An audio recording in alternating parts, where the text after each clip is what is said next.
get you your theme music. Welcome everybody to Monday Night Starbow number 13. I think it's 13.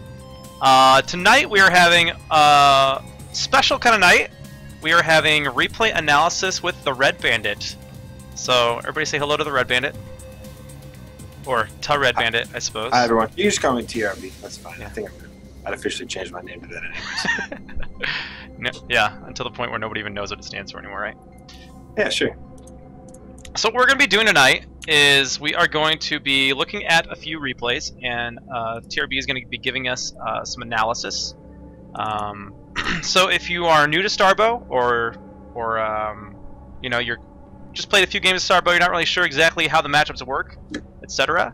Hopefully after tonight you have a little bit better of an understanding of all three of the non-mirror matchups. So we're going to look at one game from each matchup and try to give a little bit of analysis. The Red Bandit's going to give his thoughts on those. I'll jump into some questions from a noob perspective when possible.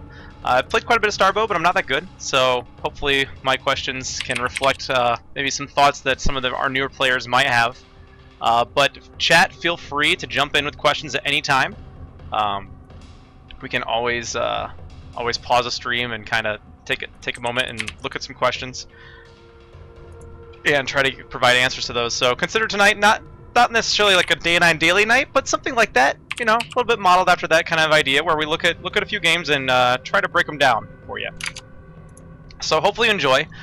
If this isn't really your cup of tea, check back, because we are going to be playing some community games later on tonight. So if you're familiar with our formats where we play big game hunters, mono battles, 3v3s, FFAs, what have you, I'll be doing that after the replay analysis portion of tonight's broadcast ends. And then in addition to that, I do want to announce that next week on Wednesday, we will be having the return of the $25 Open on a special Wednesday edition of Monday Night Starbow. Normally I try to have all these on Mondays, but my wife and I are going to be going to a basketball game, so can't really do it on Monday, so we're going to do it on Wednesday, because I'd hate to not have anything for you. So with all that said, let's jump into our first game. Our first game tonight is going to be a look at the TVZ matchup. We have two actual professional gamers here. Morrow playing Terran, as you might know, as well as Mamori. Mamori was I think he was maybe a B teamer on a few Korean professional teams. He's currently on the pro team Dust. So it's a pretty high level game on the ubiquitous Starbow map, Fighting Spirit. So TVZ matchup. TRB, do you want to just kind of slowly introduce the matchup to us? Kind of give us an idea of what these players are going to be looking at? What they're going to do during this game? Yeah, definitely. I mean, so the bare essentials of the matchup, without getting too much into the basic workers, which I guess most people will be familiar with, but even going to the more basic level, which would be the workers, you know, each race has workers to start off with. Now you'll notice as the game progresses, the Zerg player actually opts for having most of the time less workers per base than the Terran player, and that's just because of a few different reasons, one of which being the Zerg player isn't necessarily concerned with minerals all that much, because their basic fighting unit is the Zergling, which when coupled with late game spells such as Dark Swarm and maybe like Ensnare and stuff like that, which cost gas to get, the Zerglings are essentially cannon fodder for the basic unit of the Terran, which is the Marine. And so what you'll see most of the time coming out of Zerg players is a propensity to forego oversaturating bases in lieu of getting other bases quicker and subsequent mining of gas quicker as well. So I guess basically we can kind of jump into the build orders both these gentlemen are doing. You'll see the Zerg player is going with his hatchery first at his expansion. The Terran player is also going for a command center first. Now this does look a little, some would say risky off the bat, but essentially what Morrow knows and what anyone would really know if they kind of delve deep into build orders in Brood War and in Starbow, because Starbow takes its baseline from Brood War, so a lot of builds are applicable. is the fact that Zerg is essentially almost never going to be going for a build order that will be able to punish this fast CC. And that's only, there's a couple of different reasons, but the main reason is because if the Zerg does go a build to want to punish this fast CC, he is gambling heavily, because obviously Terran can do much more than just a CC on the low ground. And if the Zerg goes for that, maybe a crazy fast pool, yeah, he may kill the Terran outright, but it's still not even totally guaranteed, because what he can do is he can cancel this, right? He can pull all of his SCVs, and at the end of the day, the Terran still has a good chance of equalizing. So you'll usually never see Zerg players go for a fast pool, and Morrow knows that, so he goes the command center first. Yep, and feel free to have me stop, pause the game at any time if you want to dive into something. Now we do see the layer coming up here, so talk a little bit about what exactly a layer off of 2 bases can mean in this matchup. Yeah, definitely. Okay, so essentially a couple things can happen. The Zerg player, he is not going to want to be massing Zerglings. In StarCraft 2, mass Zergling strategies based off the first initial couple bases have a lot more punch to them, especially because you can make Banelings. But with Zerg and Broodboar and Starbow as well. 1 second, can you pause for a moment? Yeah, absolutely. Now, what you'll notice is Morrow just saw that there was a Zergling running around, right? And he killed one Zergling, and Murray backed up. Now, sometimes what happens with these initial Marines, right, is that they can make a poke, right? And the poke can actually end up doing a lot of damage sometimes. And Murray is fully aware of this, and you can see his spawning pool, actually. He almost has his speed done. Now, Terran can sometimes hit this sort of pressure timing to where they send their initial Marines out before even Medics or Stim is done. And Stim, which would be the main upgrade for Terran to kind of give them a boost for that early to, well, pretty much for the rest of the game, but it's an essential upgrade for the Terran infantry being Stim. But anyways, I think most people will be aware of that upgrade. Anyways, going back to talking about this upgrade for the Zergling, this initial poke with Terran can end up losing the game sometimes, and a lot of times newer Zerg players will end up either overreacting or just straight up dying to it. Now, I forget, because I think I casted this game. I'm not exactly sure if Morrow does move out, but he did attack that Zergling out here, and Murray is now fully aware of the Marine count, and he's fully aware that the Marines can move across the map. He doesn't know if they will or not, because obviously he can't tell the future. But as you can see, his production tab, he has no Zerglings right now. You can probably look for him making some Zerglings here in the next few seconds, and maybe even throwing down a Spine Crawler as well, because he knows that Morrow might be able to move out and do some damage. But going back to the 2 base thing, taking a third quickly for a Zerg player is a little bit risky, but that's actually his ultimate goal, is to get that third down. And usually what Zerg players will do is they'll open for Mutalisk. And what Mutalisks are great at is they're good at picking off stray units, and then also giving Zerg the ability to counter pressure their opponent if he moves out. Game resumed. Oh, and he does throw down the spines, because he saw that this is the proper response. Now the thing is, he wants to hold off on making these spines for as long as possible, and he did just that by seeing when Morrow poked out. But the thing is, Morrow actually probably poked out just to force him to make those spines and or more Zerglings. So these guys are already in sort of a meta game standoff with each other in that respect. Now, interestingly here, Morrow never did SCV scout as well. He has not seen Murray's base yet. Mm-hmm. So that can be now Morrow, pretty good player. Maybe he doesn't think that he necessarily needs that information to know what Murray's doing, but just want to point that out. Yeah, it's actually not as big of a deal as you would think, because essentially at this point in the game, Morrow is still on autopilot. Everything he's done up until this point is choreographed, and he's just taking the next right optimal step that he should be. So he gets a couple of barracks to allow him to make Marines, obviously, but you can see he's obviously not staying on too many barracks. He threw out his factory right away after that, because he knows that well, science vessels are an extremely good unit and something that's needed in the mid game, not just for their irradiate, but to move out against lurkers if he's sitting outside of his base. Now, earlier you saw that the Zerg kind of poked through and showed his face at the front of this. It's something I like to do when I'm playing Zerg, and even if you know that you won't end up committing to anything, it's something that first of all diverts your opponent's attention. If you could pause it real quick. Mm-hmm. Obviously, well, not I shouldn't say obviously. If you're sitting and you're thinking to yourself, and you're a Zerg player, if you're the Zerg in the situation, what can I do to mess with my opponent? And sometimes there's not really anything you can't do because it's an early game. He's defended up, blah blah blah. But even if you can't do damage, a good idea is just show your units at the front of his base, because what that does is it makes him look at his mini map, makes him question, right? Is there more units behind that? Like, what's he doing?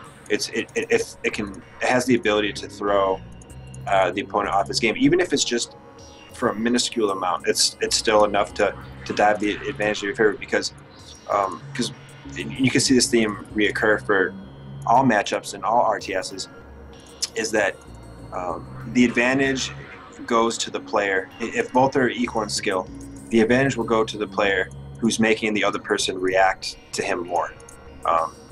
Just for the sheer fact of the person who's making the other one react knows the possible outcomes of the situation before the other person does. And obviously in RTS, reaction time is something that's at a premium for all the players.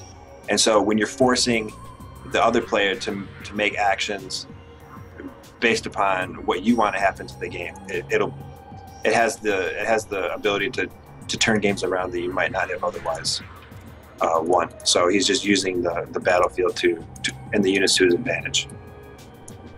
Awesome. Couple of questions here. One we do have from chat. Born is asking, in all my TVZs, I always find myself way ahead of the Zerg in terms of supply. Is that normal? Yeah, that's perfectly normal, and that should be the case. Unless the Zerg goes for an extremely fast lurker build, which even then you should be ahead in supply. This was the case in Brood War a lot of the times, and it's definitely made its transition into Starbow as well. At this point in the game, you need to be ahead of the Zerg.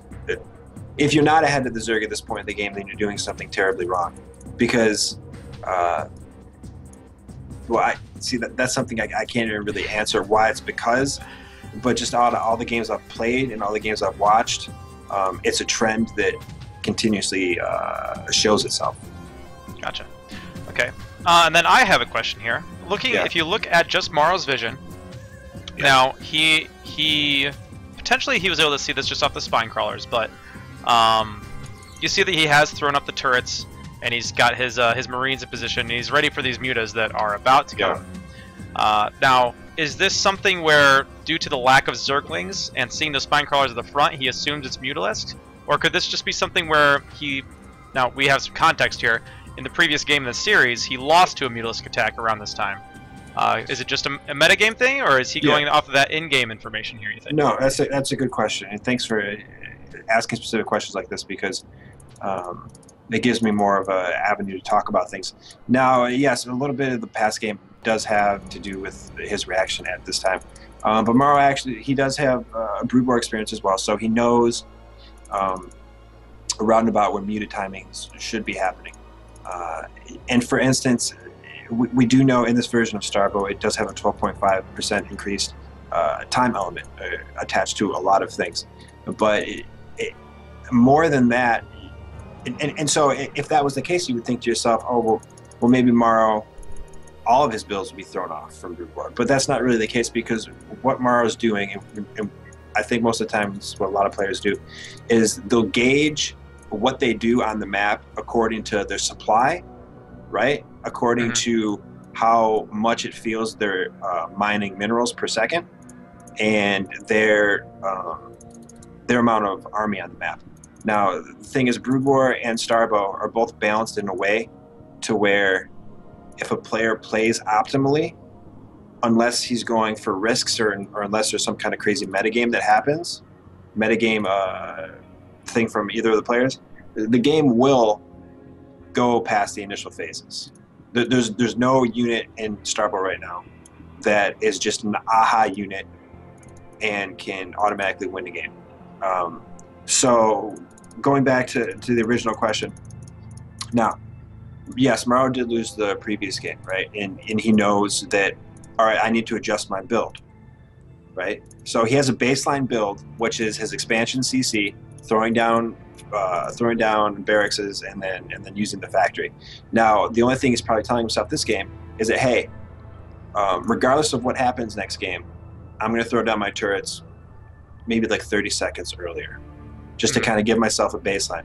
Also, going into things that Mauro has seen thus far, even if, right? Because if you look at his vision, he hasn't seen the gas timings, right? He doesn't know if it's 3 hatch, but he knows the earliest timing that a Mutalisk can come, that it's not an all-in, and that's right about this time. Now, if the Zerg player was going some kind of crazy all-in, yeah, the Mutalisk might have arrived a little bit earlier, but the Marines would have been enough to hold it off. Now, you can also think to yourself, all right, Mauro has a lot of Marines in his base. You know, why isn't he protecting his front? That's because the bunker is a magical structure. And what this bunker does is that even if the Zerg player, right, has made nothing but Zerglings this entire time, which is very unlikely to happen, he will still be able to, first of all, kill a lot of them, hold them off for a very long time, and the only thing Mauro will have to do to be in a winning spot for that game, in a universe to where the Zerg player just made Zerglings the whole time, is stem his Marines from his base to his ramp, hold his ramp, and he automatically wins the game. Just because the fact that Zerg needs to have gas units on the field as quickly as possible. And essentially going nothing but Zerglings would put him in a position to where he's all in. And then also couple that with the fact that orbital commands can lift off, and it's just a losing position for the Zerg. So you're always asking yourself, especially in the early positions of the game, what is my opponent capable of, right? And essentially what that's asking yourself is, what is this race capable of if played in an optimal way? And a lot of times that can only come from playing people that are better than you and losing a crap load of games to people that are better than you. And then you'll automatically know the timings as an inherent part of when you boot up the game, because it gets past the point where you even think about it anymore, and you just know vague guesstimates of what happens on the map at certain times. Because if you were to ask me about timings, and that's why I was a bit hesitant to come on the show with the premise of talking about analyzing, is that a lot of times I don't even know, like I don't have drone timings, for instance. I just know when I make certain things and why I make it, and I think a lot of times what newer players, when they're getting into the game, should probably focus on the most is not necessarily build orders per se, but ask yourself why you're doing certain things in the game, and everything you do should probably have, it should have a set goal in mind, right? And right now, Mauro's set goal is to hold off these Mutalisks and hit a counterattack to stop the Zerg from taking his third, or at least put a pressure on him. And then that's where the back and forth and the strategy game comes into play, of the timing of, oh, when is the Zerg going to take it? How much defense is he going to have at the time? Is he going to skimp on defense to go for hive tech quicker? And then it's on Mauro to either punish that by attacking, or punish it by maybe taking a third of his own, or by tech options of his own as well. So there's lots of ins and outs to it, and I would be lying to you if I told you I could quantify all of them in a explainable manner. But that's essentially what's going on the map right now. Yeah, absolutely. I think it's a lot of really good information there. A good way to think about the game. So, ready to move on? Yeah. All right, let's do it. Game resumed.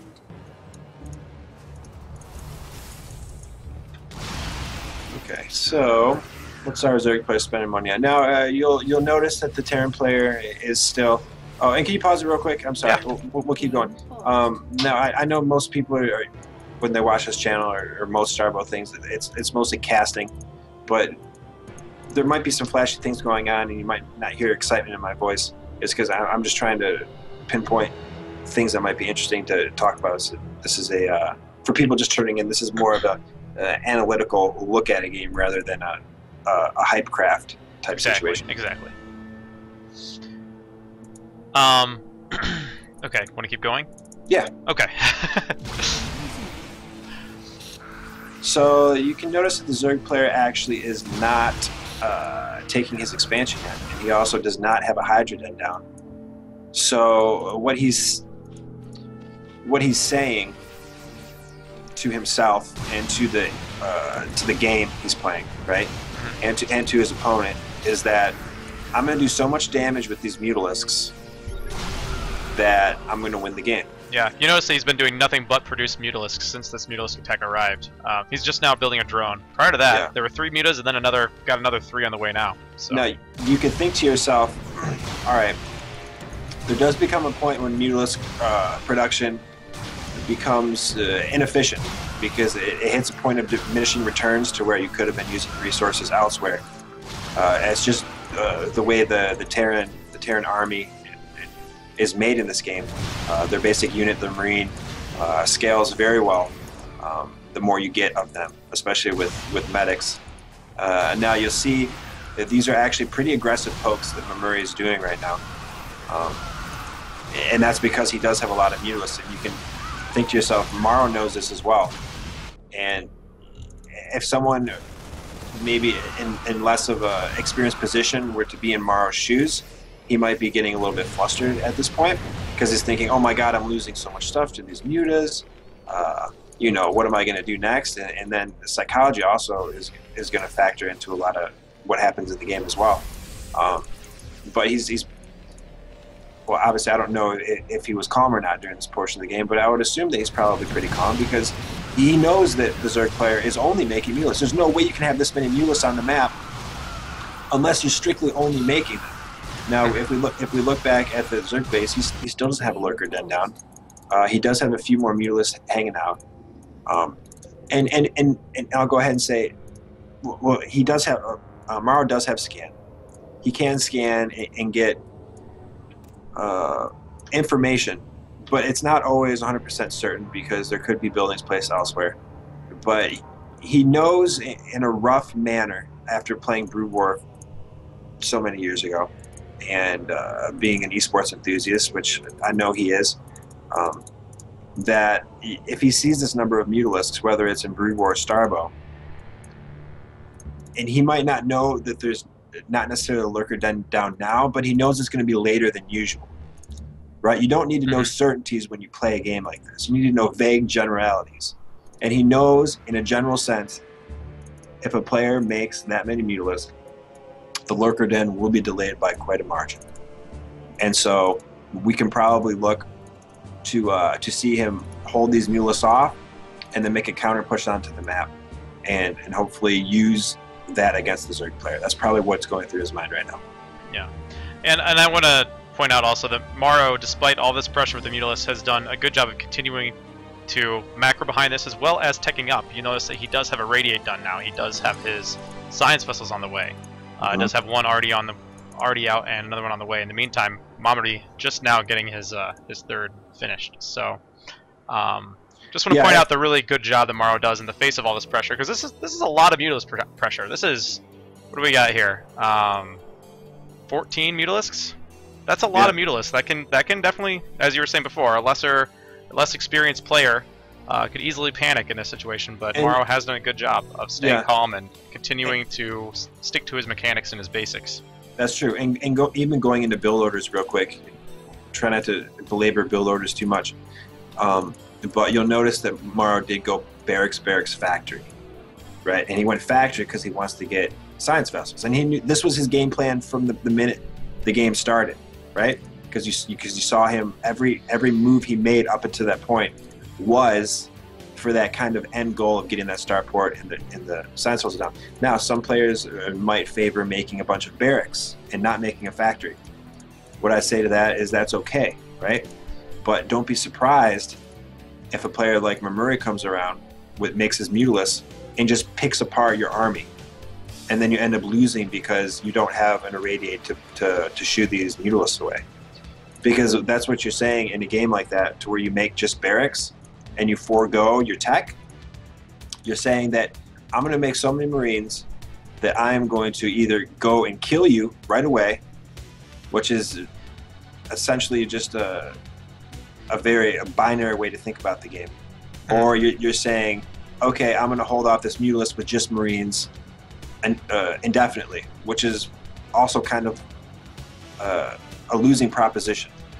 So Terran players that are looking to become better, and not even Terran players, RTS players in general, think to yourself what your end goal is, right?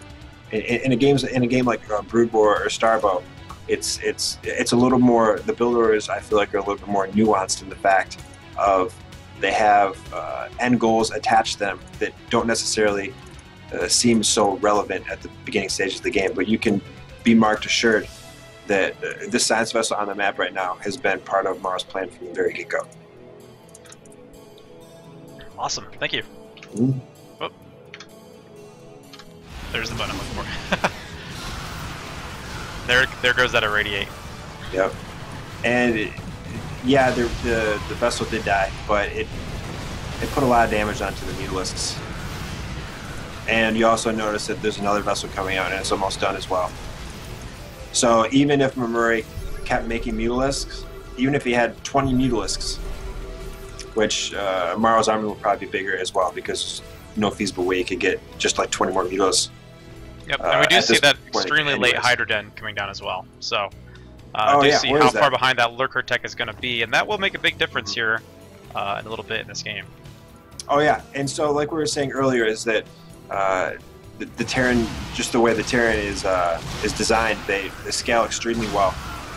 The Marines do, especially with upgrades and medics. And so Mutos will get to a point to where they hit the diminishing returns, and they essentially already have. You can see that they can't really do that much more harassing in the base, else they be possibly irradiated. Now we have 2 science vessels out here. And if you're a Terran player, this is kind of what you're looking for to survive against a Mutalisk opener. Is you're not looking to just counterattack and win. You want to stabilize, right? You want to make the Mutalisk irrelevant with irradiate, and then you move across the map, and that's exactly what Maro's doing right now. Now, if I were to just try to gauge this game off the top of my head at this point, if I were to pause it, if you were to pause it right now, and you look at Maro's army, right? It'll shred a Mutalisk army straight up. That Mutalisk flock right there will just get shredded by the Marines and medics, right? And not even to take into consideration the irradiate that's there as well. Now we look over at Murray. His Lurker Den's not done, right? He spent way too much money investing in the Mutalisk that didn't pay off. And I would say that this is a losing situation for the Zerg, except if the Terran takes a long time to push into his base for some odd reason. Which I think actually happens this game, because it shouldn't go on 6 more minutes, but it does. Yeah, that's a good point. I've definitely seen some games where, and I think it happens most often, it seems, in this matchup, where Terrans have a timing where they're, Zerg may not have their Lurkers planted yet, or they might not have their spines finished yet. They're on the way, but they're not done, and there's a good opportunity, but they hesitate. Even just hesitating for maybe 15-20 seconds can really close that window on you pretty fast, especially in this matchup. Oh yeah. It's this is a matchup that is hinging on a hair most of the time. And in the early game, it's more to do with if the Terran's going to attack or not. And then towards the late game, it's about if the Zerg can get down the Dark Swarms in time, or if a Scourge ends up hitting the Science Vessel, and if the Science Vessel doesn't get hit, then it gets irradiated off. It's very dynamic in that sense, to where there's a lot of things hinging on just very little interactions within the map. Yep. Game resumed. So see, like if he did 1 scan right there, right, and he has 4 scans on his orbitals. If he did 1 scan right there, he would see that there's no Lurkers, and he would essentially win the game at that point. But he beats around the bush.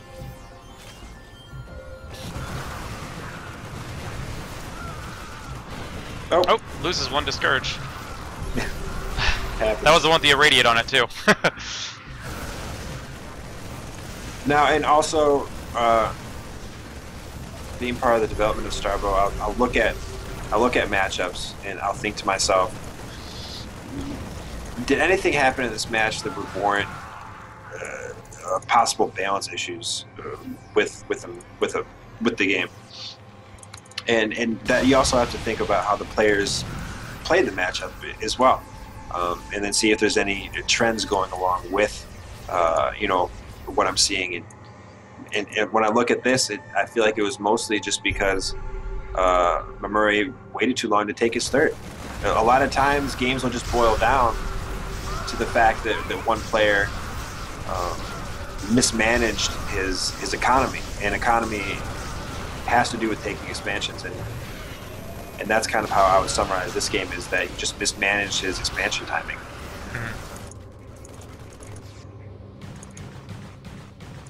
And his lurker timing.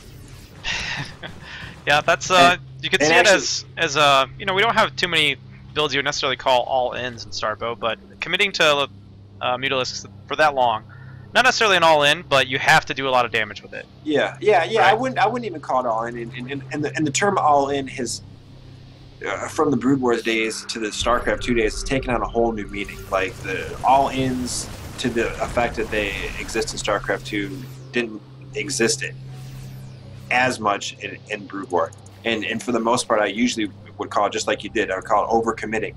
And just like we were going back to our Marine talk earlier, people that or players that are looking to maybe overcommit on Marines and forego their tech, it's leaving yourself open to quite a bit of shenanigans from the Zerg player, and it's probably not something you'll be wanting to do most of the time.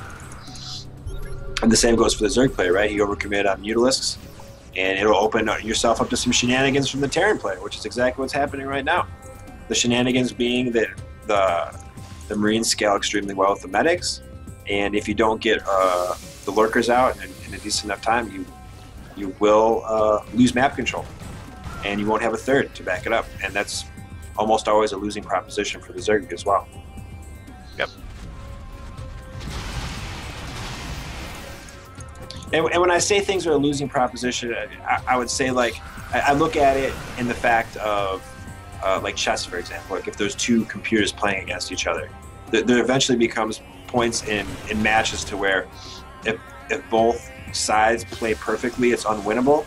But we all know that everyone who plays, StarCraft or Starbow is human and capable of making mistakes, and that's what makes it exciting a lot of the times too.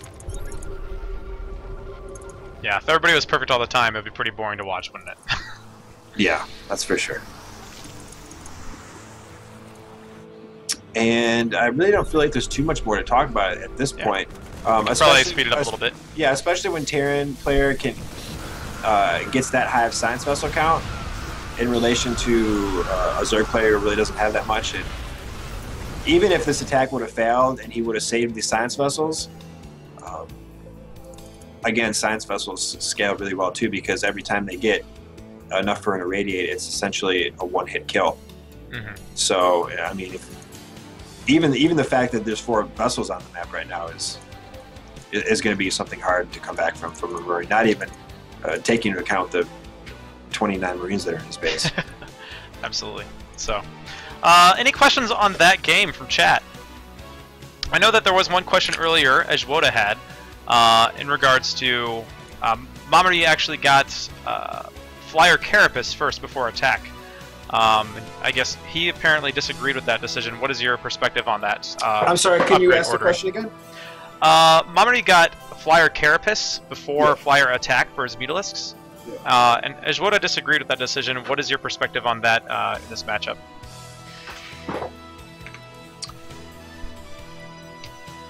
Essentially, the way I look at it is that the Mutaflock is a unit in itself. And when you shoot out a bunch of glaive worms from that unit, they're going to do damage. They're going to one-shot Marines, regardless of if you have one extra attack or not.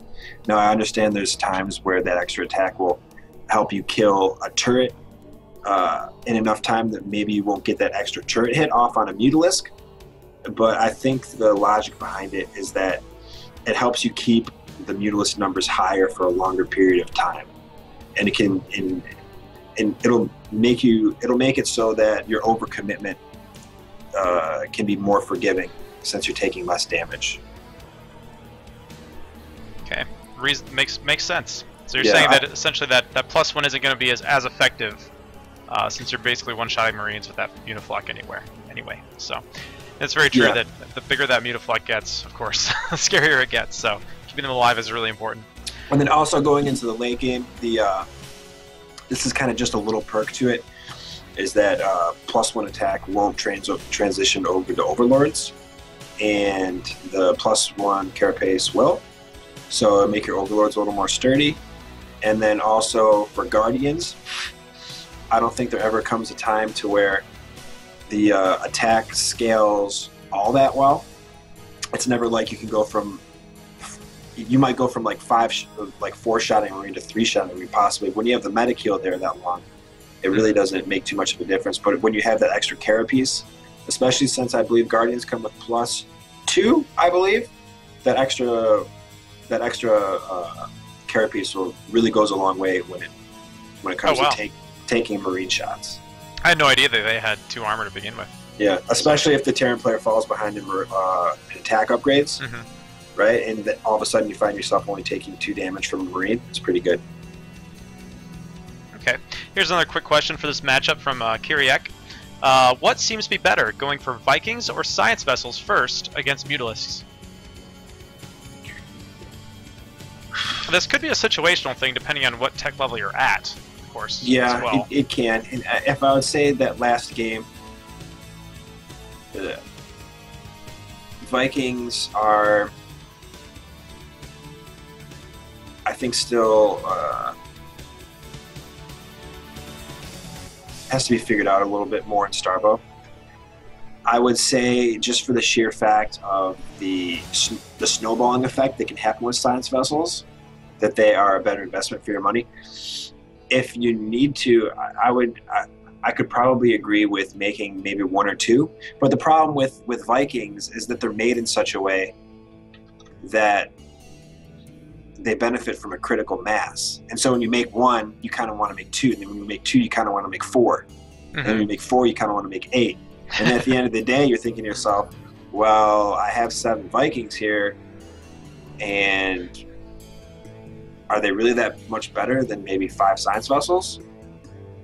And I guess that's a question you have to answer for yourself. If I was a Terran player, or if I was the Terran player last game, I would say that the Science Vessels was a better way, because as you noticed, when the first Science Vessel came out, you could think to yourself, all right, well, maybe the Viking would have came out 30 seconds sooner than that Science Vessel did, right?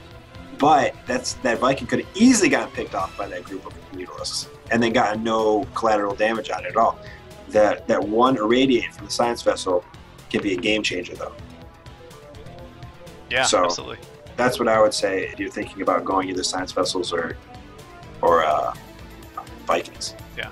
Not that Science Vessels aren't a viable option, but I think it might be something where you might need to be, kind of going for it, where you might have to dedicate, commit to it with 2 starports in order to do so. I have seen some cool Viking play, and then really good for harassment, dropping into bases and that sort of thing. But generally, I'd say Science Vessels is generally the way you're going to want to go, because the Science Vessels, unlike a Viking, are also going to be able to help you out against lurkers as the game moves on as well, or defilers, or really Science Vessels really great for picking up those big, expensive techie units like the lurker, like the defiler. Yeah, it's how it played out in Brood War, and it's more or less transition to Starbow as well. Is that they're the linchpin of how the meta evolved around how people play Terran. You need them. They're essential to a lot of different portions of the game, and not only that, their investment to payout can be astronomical. If you make 1 Science Vessel, it has the ability to live the whole game at some points, and that means you're getting an irradiate every 75 mana. And let's say you kill 1 lurker, you kill 2 lurkers. It's already paid for itself. Mm-hmm. Not to mention it gives you detection as well. Very flexible, very useful unit throughout the game. Going well into the late game. The defense matrix too, which you can use in a pinch. that can give a tremendous payout, especially if the Zerg isn't paying attention to his units. It can essentially win you the game. If you defense matrix a Marine, you run it past some lurkers, you tank the lurker shots, you kill everything else with the other Marines. You can't do that with a Viking. Yeah, very true. Terrific. All right, looks like that's it for questions from chat. So let's go into our next matchup. We're going to be looking at the Protoss versus Terran matchup in this game. We have our two players once again playing on Fighting Spirit, so welcome back to the map everybody plays on. This game is going to feature Wonkman and Born. So Born in the chat there with his sword. Congratulate him on making it onto the stream here. So PVT here for look at our second non-mirror matchup. So quick introduction. We do have Wonkman up here in the top left wearing teal, and in Born the bottom right-hand corner. We have Born. Yep. Playing Terran. Playing Terran, the Dirty Apes. Alright, so once again, very similar to the last game, if you'd like to give a brief introduction on kind of just how the game generally plays out, you know, who's going to be looking to do what in this matchup. Yeah, and so... maybe talk about the spawn positions as well. Yeah, okay, yeah. So essentially, in TVP, T kind of takes on the role of trying to out-expand the Terran player in the mid-game. And then the Terran player has a variety of openers he can go for. The Vulture is extremely good. It allows for you to do cheeky plays and outthink your opponent if you go for a quick Spider-Mine opening. And Starbow has some cool openers from Protoss as well. We got the Sentinel, and then also the Robo-Bay. I mean, I'm sorry, the robotics facility actually costs less than it does in Brood War as well, so you can get a Reaver out quicker as well. Oh wow, I didn't know that. Yep, pretty big deal. And let's see, the spawning positions, I would say probably the Protoss player is going to like these spawning positions because it's further away from the Terran, and the Terran player is usually the one that likes to make, make moves across the map and and shut down maybe an over like a greedy Protoss player that's trying to get too many expansions too quick. And with the further distance between each other, and the fact that Protoss can maybe kind of put an expansion up here and then do one down here, it'll help to spread out the Terran army, and that's exactly what a Protoss player wants to do, is spread out the Terran army and pick it off in positions to where it's most vulnerable. Yep, absolutely. Yeah, if you're not very familiar with the Brood War meta, or generally the way this matchup plays out in Starbow most of the time, the Terran player will be going for mech, which is very slow. Has to kind of stay together in one. Well, tanks are slow. Vultures are quick as hell. The quickest that's unit in the game. That's actually very true. So, not entirely slow, but that kind of game-ending damage, generally going to need to be the tanks unless the Protoss and the fact that isn't careful. Too, that's very slow. Absolutely. So you're generally going to see Protoss taking their expansions a little faster, trying to get more spread out than the Terran, who's going to be a little more methodical in how they expand, because while Vultures are good in the attack, they're not as good defensively. Though their Spider Mines can be very useful in those situations. All right, take a look at something real quick. What happened here was that Born lifted up his barracks, and then he put it back down. And now that could have been no, it could have been a mistake, or it could have been because he didn't want the pylon block. Yeah.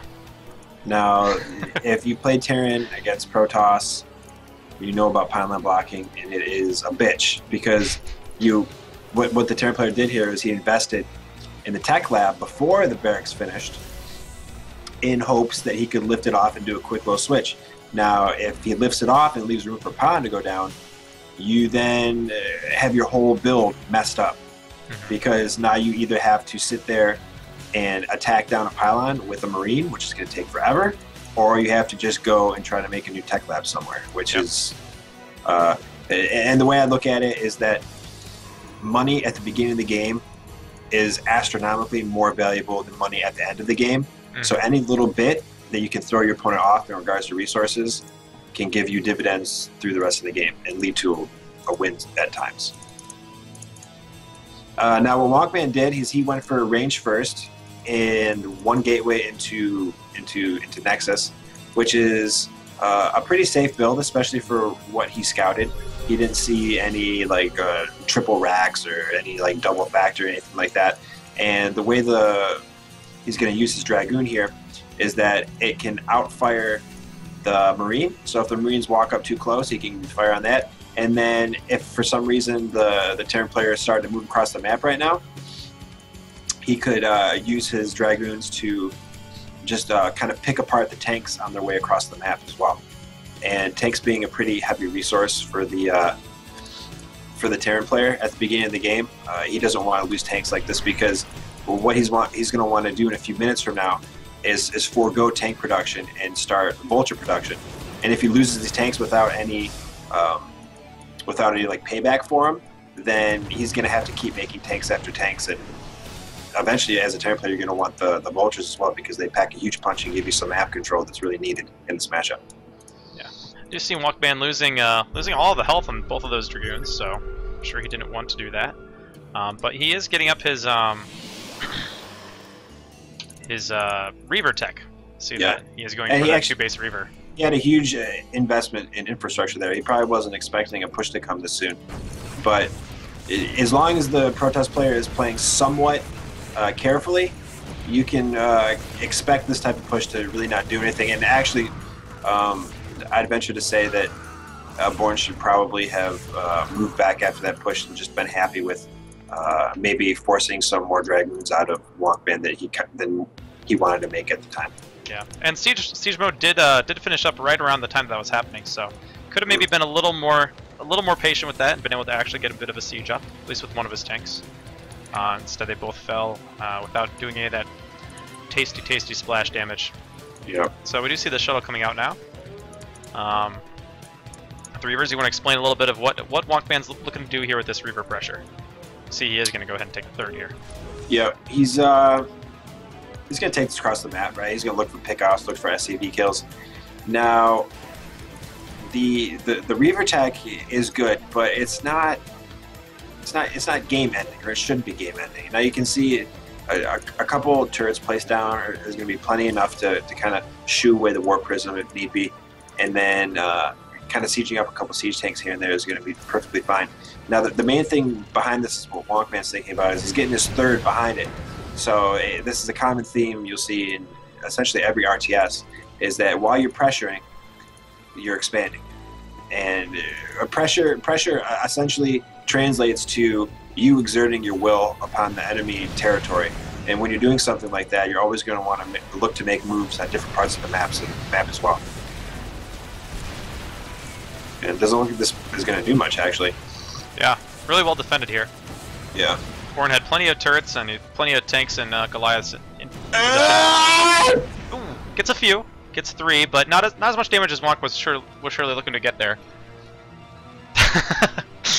And Born with a little bit of trash talk there, as per usual, standard. Now we do actually see a quick third here. Now I think this is a little. This is quite ambitious, actually, because he still doesn't have any vultures on the map.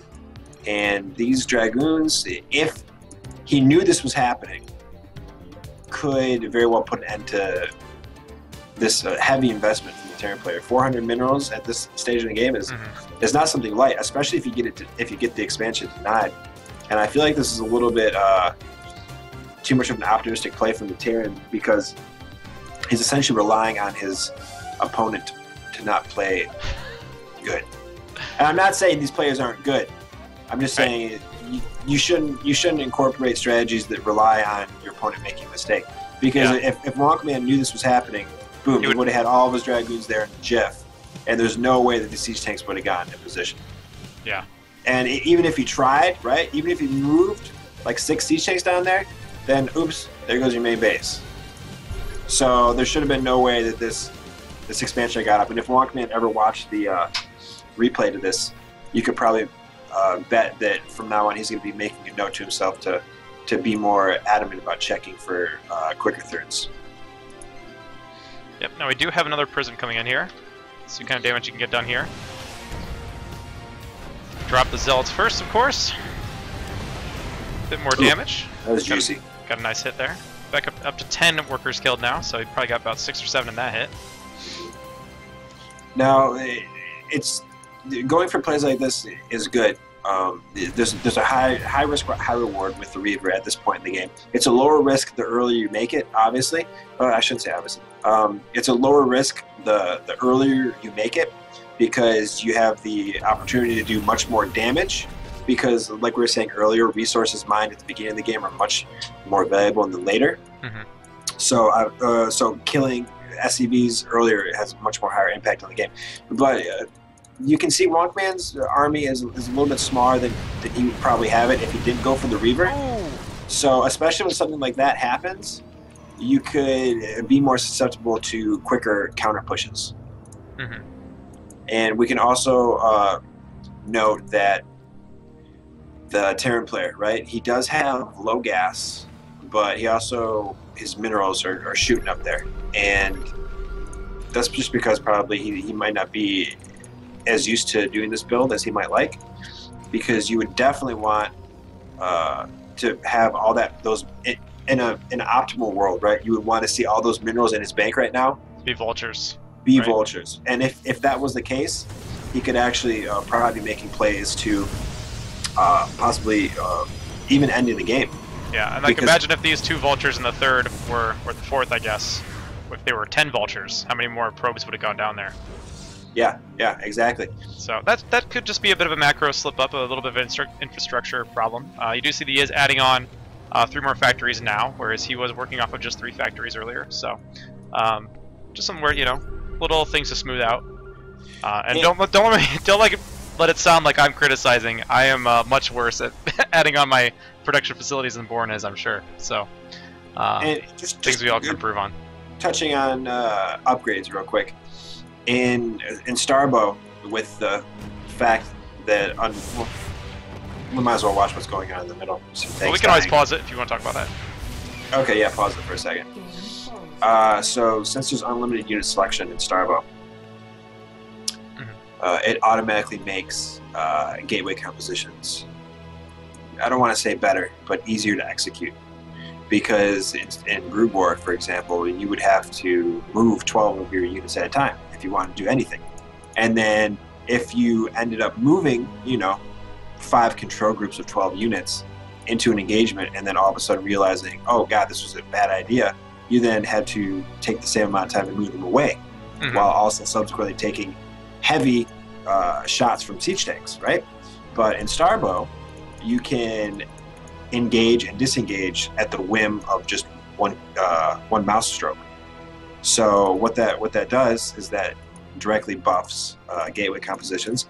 And so if someone's making a change from Brood War over to Starbow, or just trying it out, you could think to yourself that investing in forge upgrades is definitely a more viable choice than it was in Brood War, because gateway units are just that much better. Yeah, and you do actually see Walkman does have 2 forges up. Now, was that common in Brood War, or is this more of a Starbow kind of build, going off of what you said there? It really just depends on which time frame you're looking at Brood War in different players. But I kind of wanted to touch on the fact that the unlimited selection has maybe not overly obvious impacts on gameplay and balance and strategies, but if you take a look at it at a deeper level, it has dramatic effects on what you can do and what you should do. Yeah, and on the other side of that coin as well, let's not forget that vultures also benefit greatly from that very same thing as well. Vulture run-bys are very good in Starbow. Yeah, I'm not going to go to a place and try to quantify which race is best with unlimited unit selection, because I think there's so many pros and cons to both matchups for each race that it would be maybe not silly to do it, but maybe just a bit bold-headed. But there's definitely pros and cons, and a pro to the Protoss is definitely the dynamic between engaging and disengaging sieged up Terran positions, and that's why I think forge upgrades, and maybe even going three forges in this matchup would be beneficial. Ooh, wow! We'll have to see if TRB pioneers a 3 Forge build here. Yeah. VT coming up here. That sounds interesting. I like to see that. I do it when I play Protoss with Terran. You do? Awesome. Awesome. I'll do 3 Forges. I'll have to incorporate that into my play. Finn is always telling me I have to focus on upgrades more, so maybe he's not wrong about this. Just kidding, Finn. Alright, let's go ahead and continue on here.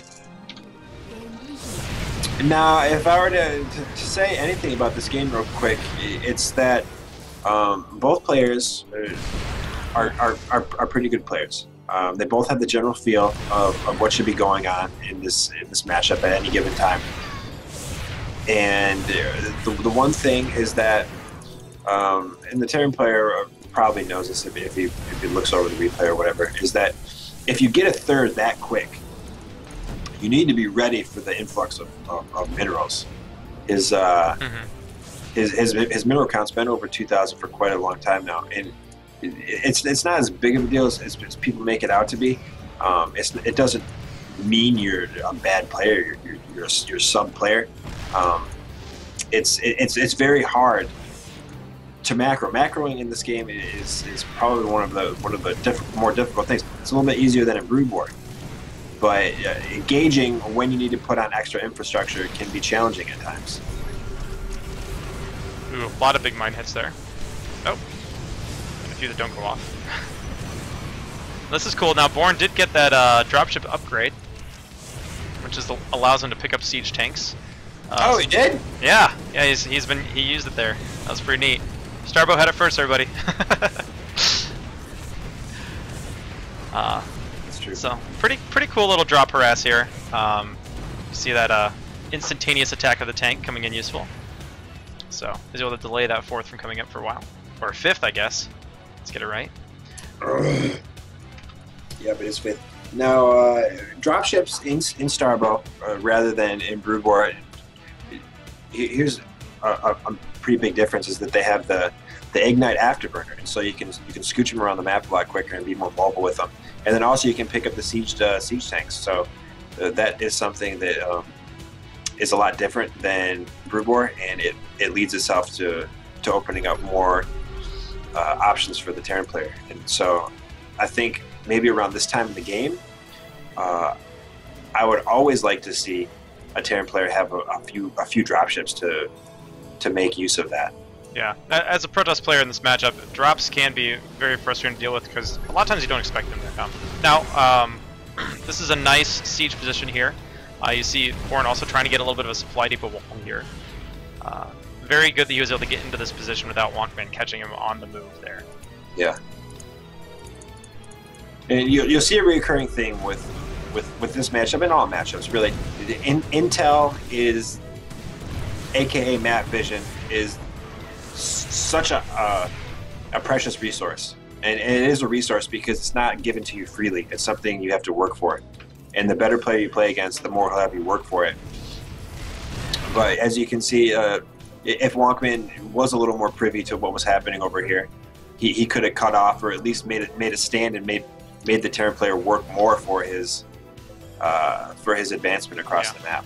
Now I was looking at Walkman's vision. He did have observers in that position, but I'm not sure if they were in position prior to that moving over. I'm actually going to go ahead and back that up because I'm curious. I think that's worth looking at. And also, this is someone that thinks sometimes you can't quantify with drop and harassment play, but that drop and harassment play may very well have went ahead and distracted Wonkman for the next minute or so, because when you're playing, right, and how I touched on this earlier, is that you should always have goals in mind, right? You have a next goal in mind, and after you finish that goal, you should have another goal in mind after that. And what you do when you drop, right, especially when you drop, and you do it when you attack too, just a straight up attack, but when you drop, it's more of an unexpected occurrence. And so when you do that, you throw your opponent off all the trains of thought he was on for all the game up until that point, and sometimes a player can never recover from that. He'll think to himself, "Oh God, what was I going to do?" And then you'll see this happen all the time. "Oh shit, I forgot to make my Stargate." Right? Yeah. I was going to make it, but then I got dropped, and then I forgot, and then now I can't make arbiters, and I lose the game because of it.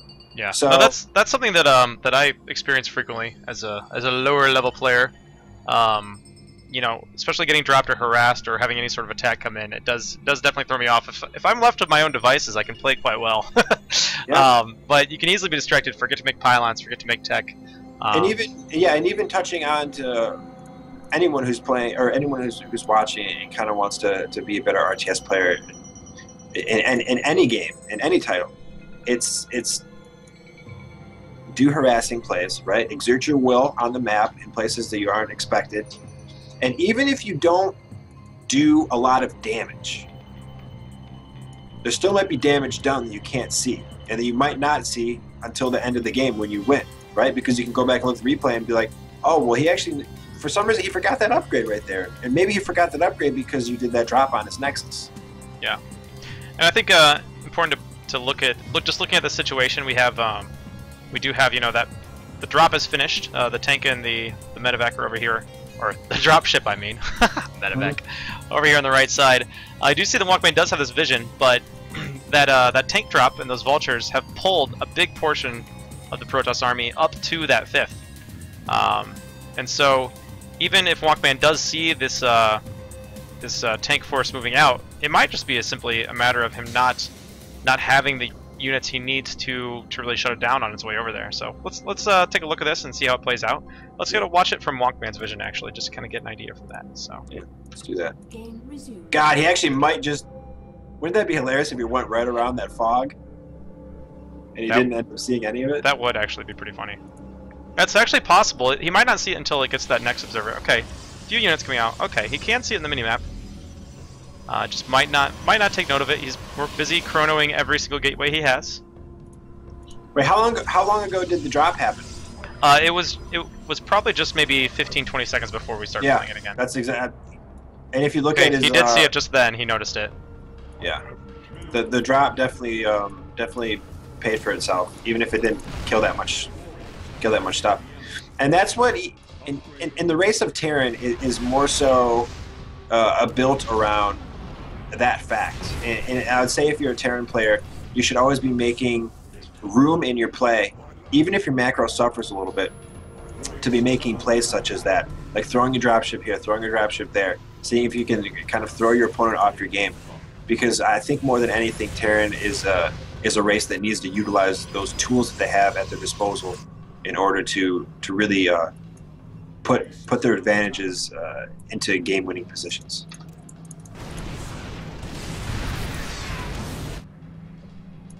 And what Zerg all you have to do is just sit on a Dark Swarm.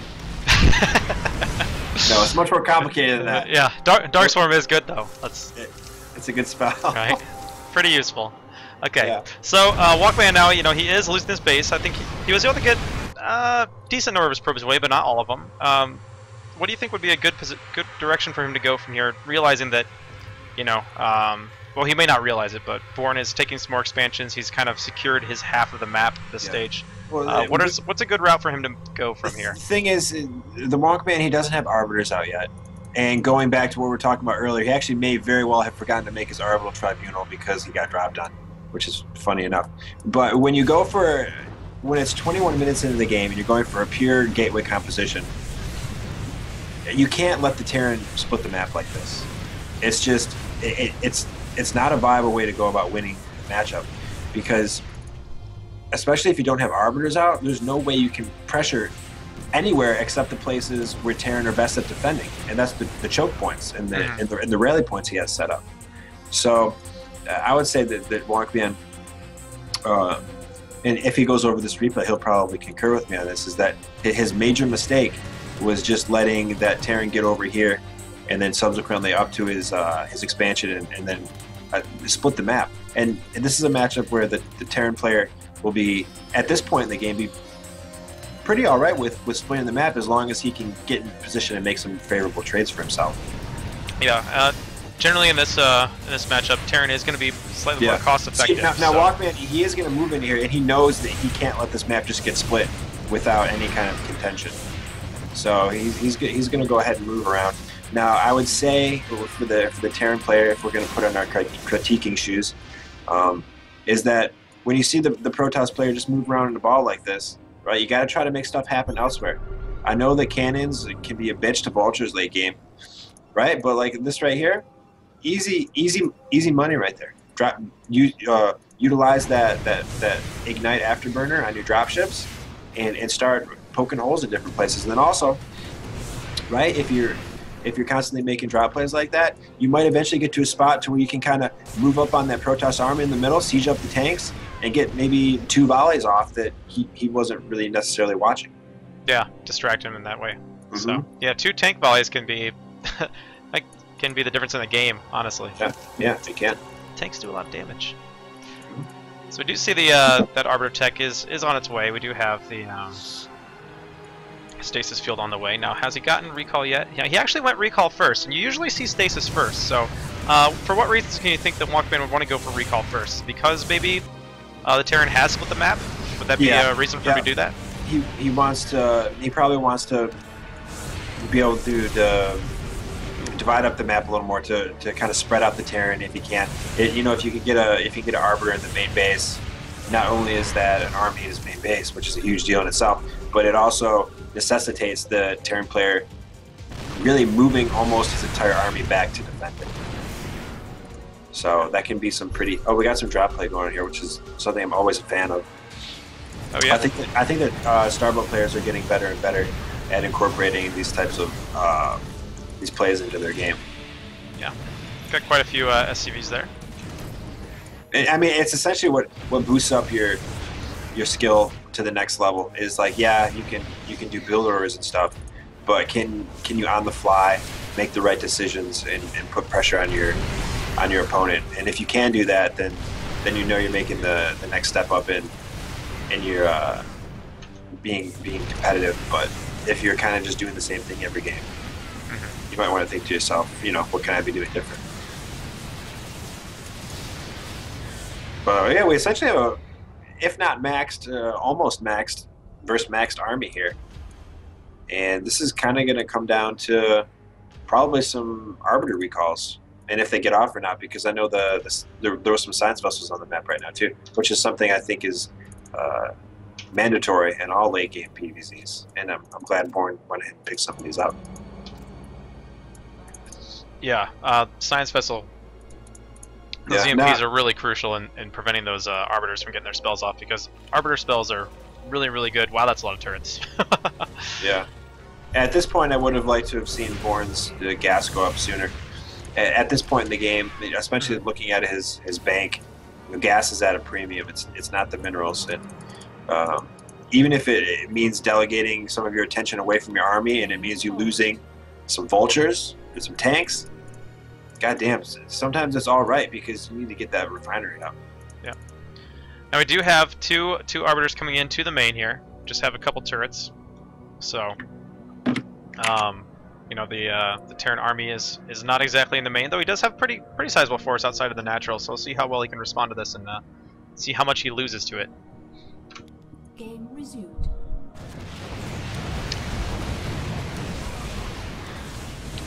At this point, Walkman does also have stasis, and I think his Arbiters have enough. Yeah, they have enough energy, or will very soon, for a stasis. Not quite. Guess you can't pull those off back to back. But Not without the old-fashioned Brood War upgrade. Yeah, this is the type of thing that needed to happen for Walkman. He wants to utilize this army, do the most damage he can with it, right? Which is, there's no better place to do that than the main base. I guess going for the expansion would have been fine too. Yeah. But at this point, if he's killing infrastructure, that's good as well. And then also he's he's also taking the middle expansion behind this as well. Yeah, so he's drawing the Terran army away from other points of contention. And the main thing is that he traded his army, which he wants to do, and he's remaking another one. And what it's going to do, it's also going to free up some supply, so it can put some more supply into high value units like more Arbiters. Yep, you can see him already back up to 200, just like that. So, nice job. That's a lot of gateways there for a reason. Yeah, if you're a Protoss player and you're sitting there, you don't want to just let the Terran player get more and more entrenched and throw more and more spider mines down on the map. You want to trade your army away, be as effective as possible with it, and then look to do it again. Yep. And that's where making a lot of gateways comes into play. Like, you see there's gateways pretty much all over the map at this point, and that's something that needs to happen as well when you're playing as Protoss this late in the game. Unless you have like 6 gateway or 6 stargates up at the top and doing a carrier switch, Yeah. but you need the gateway numbers, definitely. I'd say even into the 20s.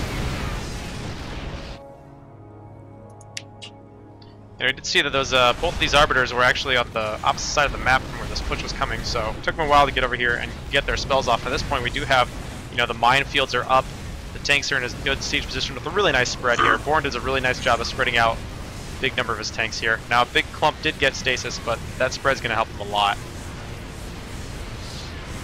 Pre-battle positioning is so important. Woo, these tanks really holding their own. Absolutely.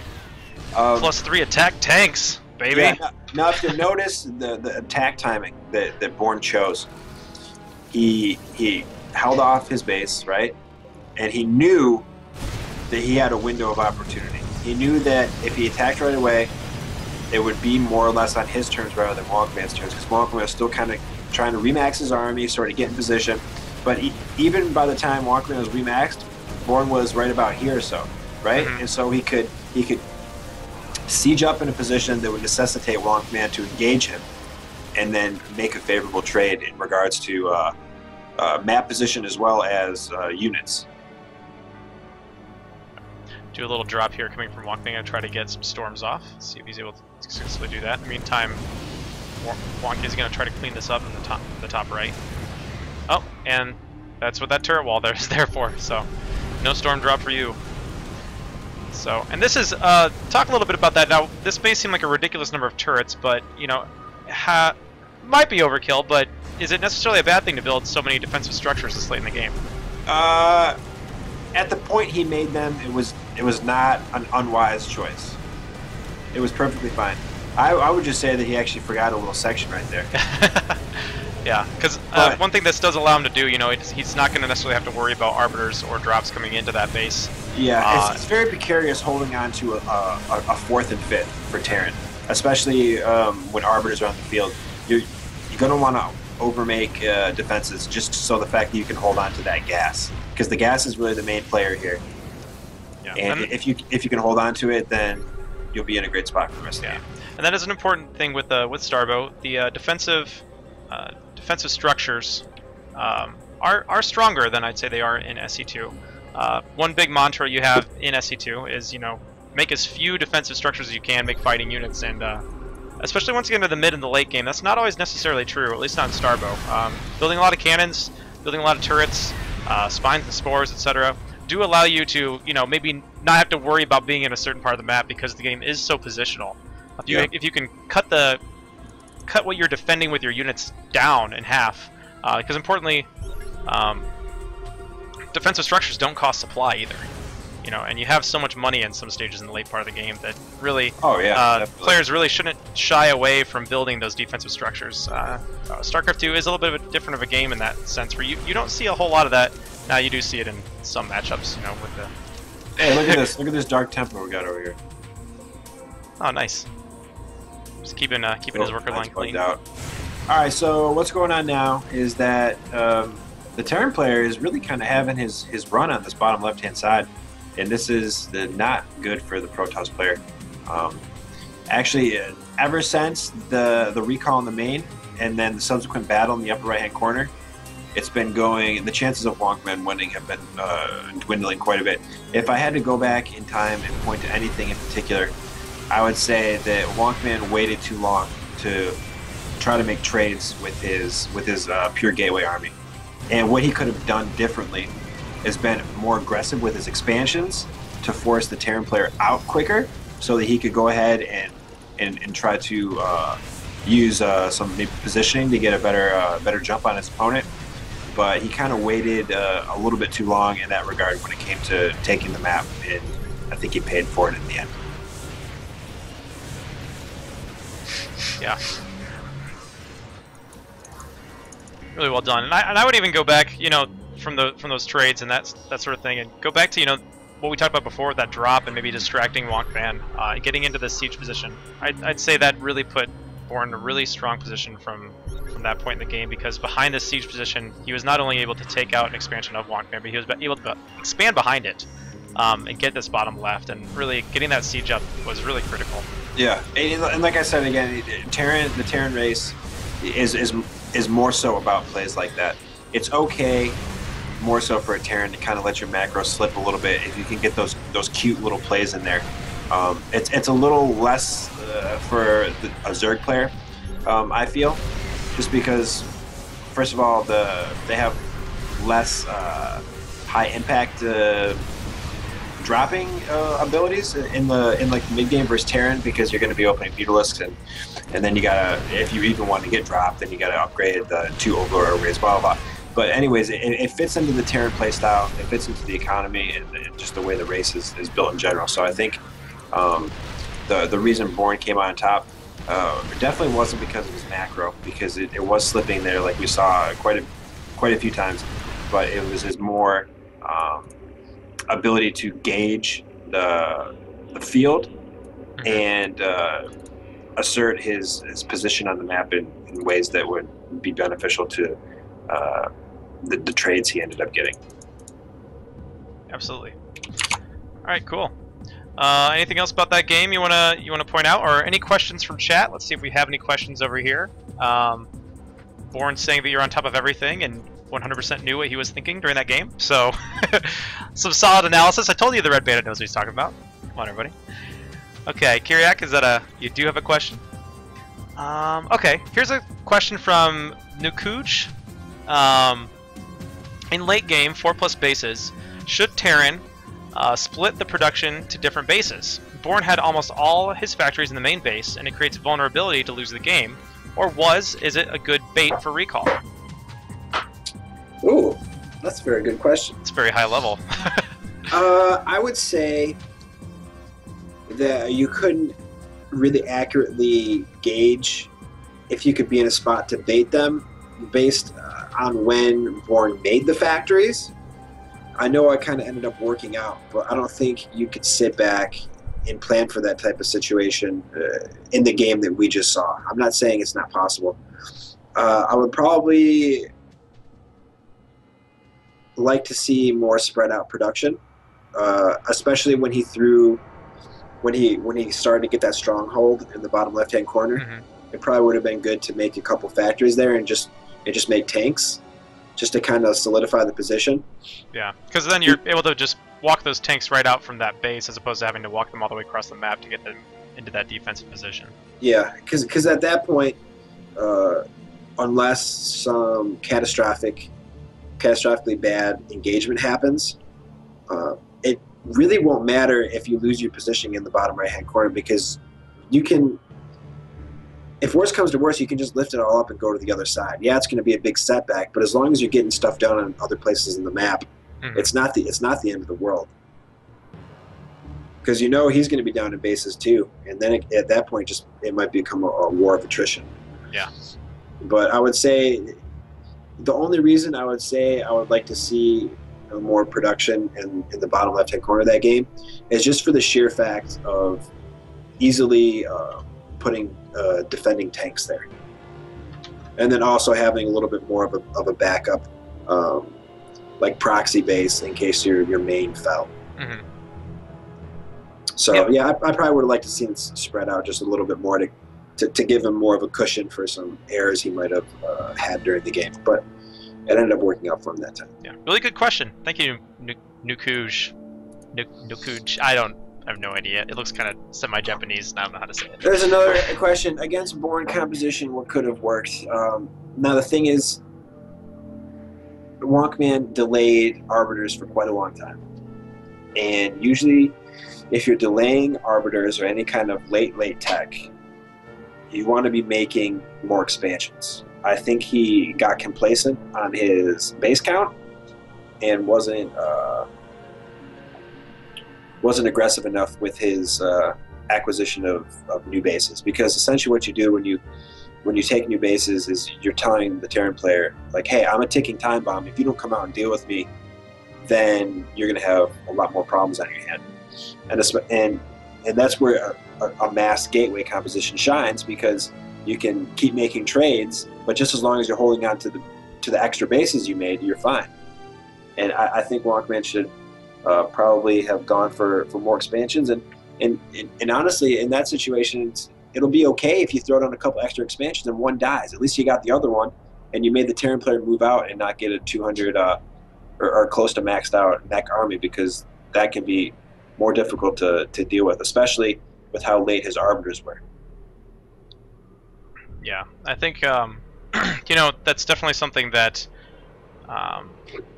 you know, a lot of times you think about compositions, and it's not that necessarily Walkman was making the wrong compositions. I mean, that's generally the units you're going to want in a PVT. Now, you did have an option. There's a few other options you can go. You can go for carriers or something along those lines, but it's not necessarily that his composition was wrong. I just might have been, you know, a few plays here, transitions here, things just being a little bit late. Not necessarily a problem with the units that he was making, because generally that's the way that matchup's gonna flow. You're gonna be going a lot of Dragoons early. You're mixing in some Zealots later on, then working towards those big tech units like the Arbiter. And probably the second Reaver and Shuttle, and then especially and he also invested into shuttle speed as well. Yeah, that's true. It probably would have been, in hindsight, obviously things are always 20/20 in hindsight, but you can usually make the guess if the Terran player, like Bourne was doing, was going heavy tanks, the Reavers are going to have less effectiveness.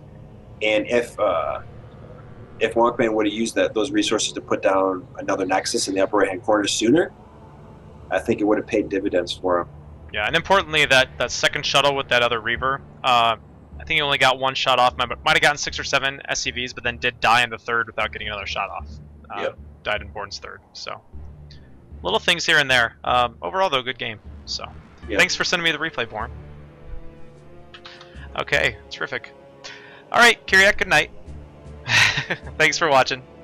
Any other questions about the PvT matchup in general?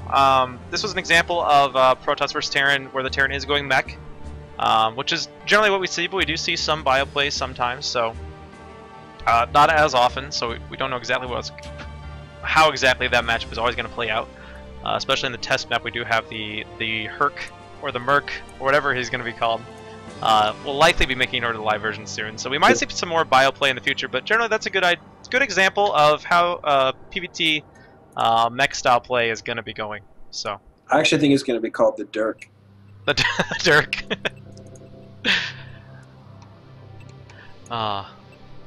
We should call it the Ted Kalevi. But let me go bio every game. All right, cool.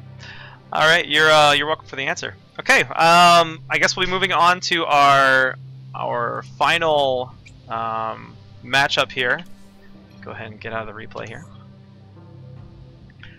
We do still have PVZ to look at, and I believe that you have a replay here for this one, right? Let's use the one you have. I don't really want to go over one of my own games.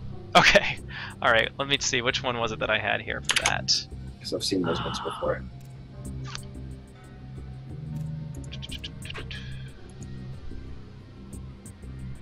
Okay, I think this is the one. Yeah, this is it.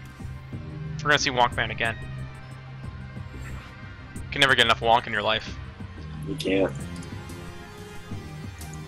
So, and don't forget, we're not done after this. Well, the Red Bandit might be done, but we're gonna be playing some fun games after this is all over. So, don't leave after we finish watching this replay and analyzing it, because we are gonna be getting everybody together and hopping on the Starboat chat channel if you're not already there, and playing some big game hunters, some FFAs, team games, model battles, all of the things that Finn loves to play. We'll be doing that. So, all right. Which we actually do have quite a few people in the Starboat chat channel right now. There were a ton on earlier, a couple hours ago. On the American server, of all things. Always nice to see. Live game. Okay. All right, I'm actually going to be right back and get something to drink because I'm a little thirsty. So, well, are you still downloading the replay? Or? Oh, sorry. Oh, no problem. Like I said, I'm gonna get a drink, so I'll be right back. Red Bandit can sing for you.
All right, I'm back. Let's see. Nukuja says Starbow TVT looks quite identical to Brood War. Do you think it's in a fine place as design perspective?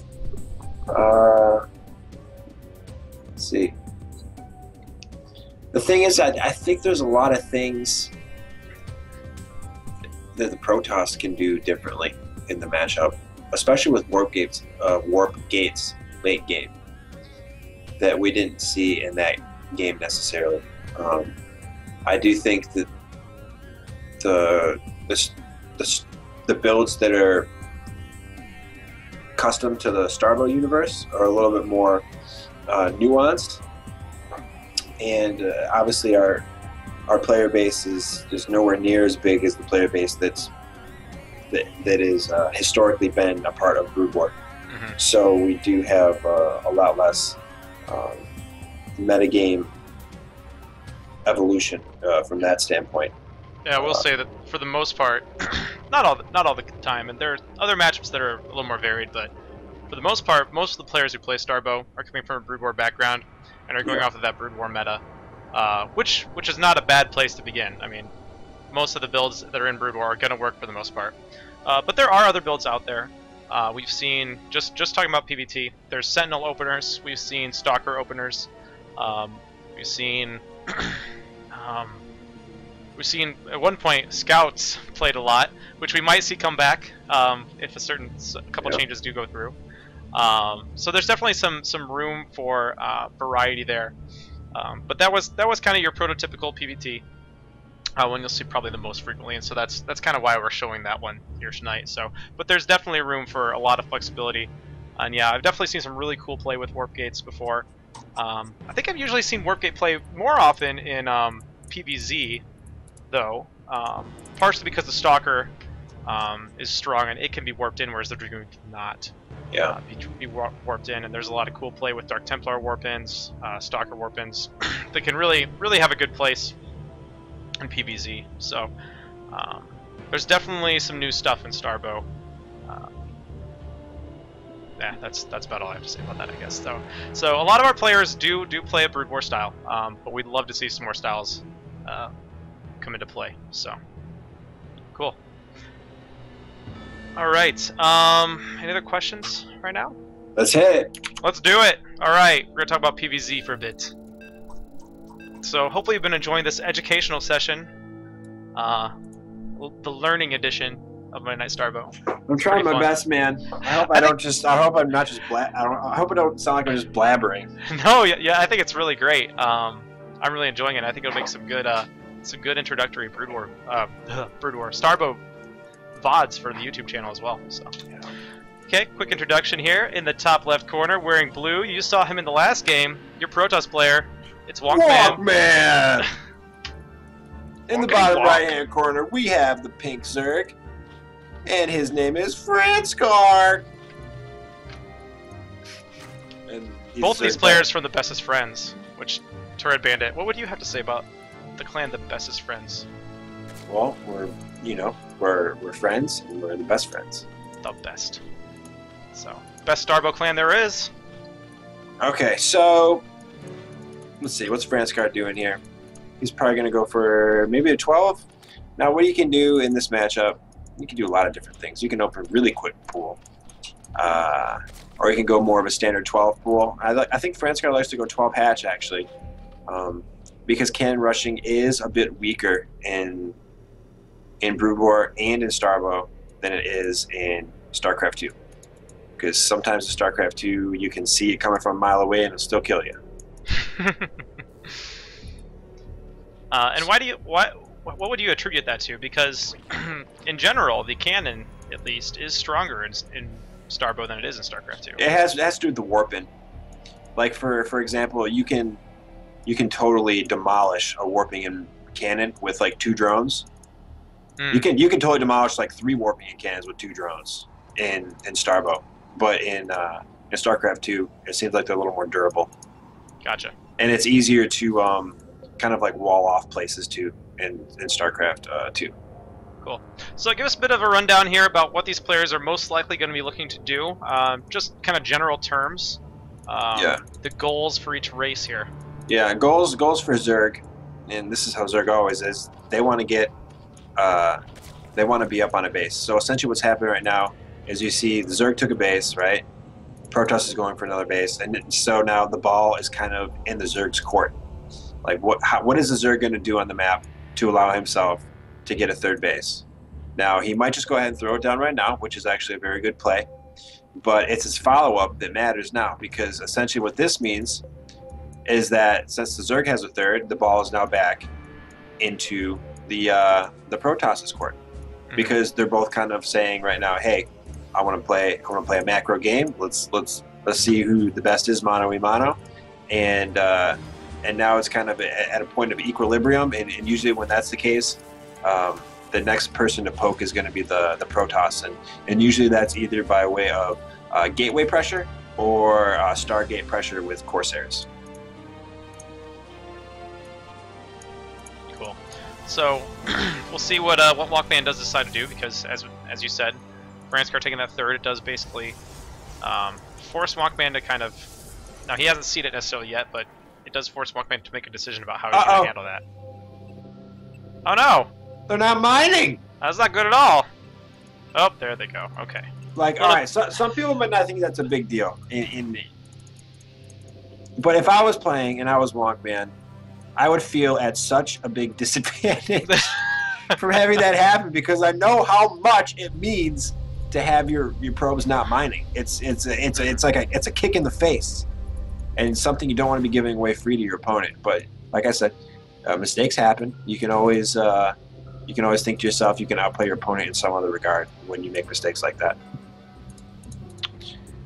So we do see Walkman. He is going to go for the Stargate. Now what you're going to see coming out of here is definitely Corsairs. Now Corsairs, they're multifunctioning, and you'll see a theme come up in Starbow, is that the units that serve multiple functions are good units. And Corsair, even though its attack and its design is extremely simple, it serves multiple roles. It serves as a scout, which can be pretty troublesome for Protoss sometimes, especially in the early parts of the game. It also acts as a supply depot killer, because Zerg supply depots are in the air. Now it also acts as a detection killer, because Zerg supply depots, which are in the air, are also their detection, which is in the air. So it can go ahead and kill those. And then it also is great against Spire units as well, which would be like Scourges and Mutalisk. So you kind of get a unit that in plain terms, a lot of times is just too good to ignore in an opener. Mm-hmm. And so you're going to see them with people who are pretty experienced with the game. They're going to want to open Corsairs a lot of the times in lieu of opening heavy gateways, because it gives you so many more options on the map, especially when you pair it with a Dark Templar, which needs detection to be seen, and Corsairs are good at ridding the map of those. Yeah, and we did just see the Templar Archives did finish. Walkman did get 2 Corsairs and then immediately go into the Templar Archives, so he could be looking to do something with Dark Templar here. Yep. And we do see, this is extremely annoying. Franskar is poop and creep on the third that Walkman might want to take. So after playing Franskar so many times, I know to send my first Corsair to my closest expansions, because he's going to be doing that every time. And that's something that's also new in Starbow as well. It actually has a whole bunch of balance ramifications, and we feel like it's in a good spot right now. But it definitely, this Overlord poop and creep mechanic opens up for a lot of different stuff, especially in late game ZVT and ZVP, because you can do these Doom drops that Zerg were known for, but then you can also poop the creep and get a Nidus network in there too. Mm-hmm. So there's a lot of funky things you can do with Zerg that way as well. Yeah, and I just want to stop it here, take a moment and look at the fact that, as you were talking about earlier, those Corsairs were there cleaning up the Overlords. He's cleaned up all the Overlords, and Franskar immediately here is going to go ahead and throw down that Spine Crawler. Now, the Dark Templar is just arriving, so... You mean the Spore Crawler? Yes, the Spore Crawler, sorry. That's okay. The Spore Crawler. Much more important there. Alright, let me say something real quick. Absolutely. Now, Franskar is not putting the Spore Crawler down to deal with the Corsairs. Not at all. The Spore Crawler does shoot air, but he's putting this down because he knows he might be in some hot water if a DT comes or walks in. Now, this kind of reaction only comes from a player who has lost multiple games to Dark Templars playing as Zerg, right? Because you can only really know it if you've been killed by that damn thing more times than you can count. Okay, so you know you need to make that Spore Crawler. In this game, it actually might be a little bit too late, because if that Dark Templar makes a beeline right for that Spore Crawler, he might be able to kill it. And then especially if these Corsairs kill that Overlord, that's just pretty much a dead third base and a huge advantage for a Protoss player in this situation. Yeah. And you'll notice how far away those other Overlords are. There's no way they can get there in time to save that base if the Spore Crawler does go down. And this is all because of a change that went through recently. If you want to talk about that a little bit, and how the Overseer, we'd like to talk about that interaction and how this patch plays into this. Yeah, just real quick, I want to comment on something else real quick. You can see another theme reoccurring with what units were viable and sought after in Brood War, and then what types of things are sought after in Starbow as well. You can see the Corsairs, right? They let you exert your will on your opponent at your own will, right? So you can go around, you can snipe off things how you want to do it, and it flusters the Zerg player. Obviously, I spent many months, maybe even years of my adolescence dying to builds like this in Brood War. And it's good at throwing the Zerg off his feet, because even if you slip up for 1 second, these Corsairs will fly and they'll kill your Overlords, which has a lot of ramifications in itself. Now, the old dynamic that Starbow did try to implement for a little while was giving Zerg an Overseer detection system. And the Overseers were only, they were not detectors for a while in Starbow. And what we were The Overlords, you mean? Yeah, I'm sorry. So essentially what Starbow did, was it removed detection from Overlords, put them onto Overseers. And what we wanted to do was we wanted to put, we didn't want the Zerg to have a mobile detection before Lair Tech. Because what it did was it detracted from colorful plays like the Corsair openings, and it mostly just made things about armies moving into other armies. And we really like interactions like this opener the Protoss is going for. And so we like to keep those, and then we also like to look for making more of those and keeping them in the game as much as possible. So now where we have arrived at is this back and forth ballet, if you will, between the Protoss Air Forces early in the game and the Zerg Air Forces vying for like supremacy in the air so that the Zerg can get detection. And we're about to see if maybe Wongping can come out on top of that battle and maybe get some drone kills, or possibly even deny mining at the hatchery altogether. Yeah. So allowing the big thing here is that, you know, those Overlords are very slow, whereas the Overseer, when it was the detector, was quite a bit quicker. So yeah, that's really the big change here. Now you'd think that intuitively you might think, wait, now he has way more detectors than he did before. He doesn't have to invest in them. But the speed difference is really the big change there. Yep. Overlords aren't going to be able to move around and detect where you want them to necessarily. So let's see how it plays out here. I hope it kills that Spore Crawler. Oh, I was not paying attention to it. He's just going to go for the drones. Yep. Ooh. Nice pull there from Franskar. Yeah. That was well done. He needed to do that too, because if that Spore Crawler would have been down there, I would say it would probably be a losing position for the Zerg. Obviously, mistakes can come out of both players in a situation like that after that happened, but if you get your third denied like that by just one DT, it's bad news. Especially because Franskar was going for that very quick third. I mean, so much of his build was relying on getting that quick economy up. Mm-hmm. I hope that sounds reasonable and I don't sound like an idiot. Okay, Lurker at the front. No, that's perfectly. Now, one of the drawbacks to opening Corsairs, and obviously there will be drawbacks to every opening. If there wasn't any drawbacks, then Obviously, there'd probably be some changes afoot, but we do see when Protoss open Corsairs that their detection is usually a little bit late, because what they want to do is they want to get the Corsairs, right? Then the next thing they want to do is they want to get the High Templar so they can storm, and then often what that means is that the observers are going to be a little bit late. So this lurker is being quite a nuisance, and any kind of lurker around the map will continue to be a nuisance for quite a while. Now I'm going to go ahead and just pause it here real quick, because for anybody new out there who's watching Starbow for the first time, trying to just kind of learn how the builds work, I'm going to talk a little bit about the Sentinel here. As you were alluding to earlier, going for that Corsair play, you'll notice that Wonkman, he doesn't have a robo on the map. He doesn't have an observatory. He really doesn't have that mobile detection.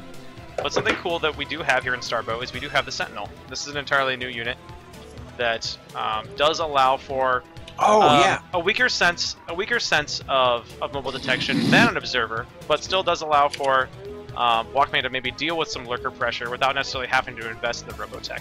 Sentinel has here, well, first of all, it has a null ward, which is being tweaked, so we're not going to talk too much about it. But it does have this glare. Talk about that glare. Talk about that glare. The glare is a really cool ability that allows the Sentinel to detect in a certain radius around itself, but the Sentinel cannot move while it is using it. It's a channeled ability. He's a sitting duck, baby. Yeah, and he can easily be picked off. But in this situation, you'll see that Franskar mostly has links. He had a lurker there. It does have to be. Wonkman has to be very careful with it though, because it is a sitting duck. So it's a sitting duck, baby. It does allow you to have a little bit more flexibility, but eventually Wonkman will want to move into those observers, because observers are much more reliable. They're cloaked. They can move and detect at the same time. But the Sentinel can be a good bridge to get to that tech without necessarily having to rush for robo now that he's seen a lurker. So very true. That's very true. It's a good oh crap button. Yeah. Oh, there's a lurker. Better build one of these guys. Yeah, but it is good to know. It is 150 gas investment, which is quite a bit. That's enough money to be putting down your robo. Yeah. And so it's not like it just comes for free. It comes at quite a price. Yeah, but you will see that he will have that detection a lot faster than if he had to invest in that observatory. So he'll be able to deal with these lurkers maybe better than he normally would have been able to. Yep, and now see, we got the sneaky DT coming out. He just gets a little vision. He's going to go smack on those lurkers there. Yep. And then we got the backup. Now the thing is, he is going to need the robo. Wonkman he needs to put that down. And it is a bit of a blunder that he hasn't put it down already, because essentially right now the ball is definitely back in Wonkman's court, and he needs to be making his expansion like 2 minutes ago at this point, because a 4-base Zerg in this situation is going to beat the 2-base Protoss most of the time, well, all of the time. So getting the expansion is the first thing that should be on his mind in this situation. And he does get it down, and it's probably a little bit more delayed than he would have liked. And Franskar is wonderful at plays like this. He is good at backstabbing and dropping an enemy opponent, and it's even to the point to when I play him as Protoss, I play a hyper defensive style just to invalidate him playing in his comfort zone. Yeah, Franskar very good at using drops. Probably, I'm comfortable saying he's probably the Starbow player who uses drops, at least as Zerg, more than anybody else. Heck, maybe more than anybody else in general. And it's very strong. He's very good at it. Oh, and the Scourges! Oh! So close. Not quite. It's also Sentinel is a little more tanky than an observer, so yeah. It's also key to note that the Sentinel's move speed is actually less than Scourges. So if you catch the Sentinel in the open air with some Scourges, they will eventually get caught by the Scourges. Oh, didn't wind up engaging after all. Now, if someone's new coming to watch Starbow, you'll also notice that we do have creep spread in this game. Creep spread isn't as drastic as it is in StarCraft 2.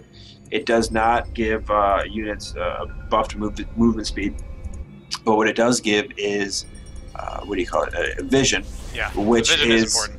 Which is probably at a little bit more of a premium than it is in StarCraft 2. Map vision around Brood War and vision in general is one of the defining things that made Brood War so nice, and one of the reasons why we made a Brood War the baseline for Starbow is we like the positional play that Brood War brought, and so this is kind of a cool little buff that the Zerg do get in Starbow, being the. Oh, did he get it? Yep, he got it there. Yeah. See, this is the bad part about not getting observers. Like you lose such control of the map. Yeah. And I would say if Wonkman actually went observatory, once he saw these lurkers on the map, 5 minutes ago now, he would definitely be in a great position. Yeah, and observers are so great to plan around the map as well, just to see where the Zerg is moving. Because you'll see, if you look at Walkman's vision, I mean, he does have some Corsairs on the map, but he really doesn't really know necessarily where the Zerg army and where the Zerg forces are at this point, because he doesn't have those observers. And especially if you're always playing to the defense, right? If you're always defending and having your army back at home, then you're not going to be able to pressure anywhere else. Now, that's an okay thing to do if you have good expansion timings and you're having the enemy come to you. But if it's to the point in the game where you need to be taking enemy expansions out and you're still stuck at home, that's a losing proposition. And Walkman knows exactly that, and that's why he's going across the map right now to try to make something happen. So really nice job of getting these Archons. Archons and Zealots can do a really good job of holding a ramp there, but the Lurkers do eventually get on top of them. But it does get the hatchery, so as long as he can get out of here with his army somewhat intact, it'll definitely be worth it. Yeah, he'll be happy with that. I actually don't even think Franskar saw him move across the map. Yeah, Franskar also not the greatest with that map vision there either. So yeah, if you're a Zerg and you're in a position like this, just putting always keeping like 1 or 2 Zerglings in the middle of the map will save you games, and that goes for StarCraft 2, Age of Conan, Warcraft 1, whatever. Like, yeah, really nice play there that Franskar had that I kind of missed there was he did bring some lurkers around to kind of cut off the escape route of that Protoss army. Got a lot of hits off, took out some more Dragoons there. Really nice play.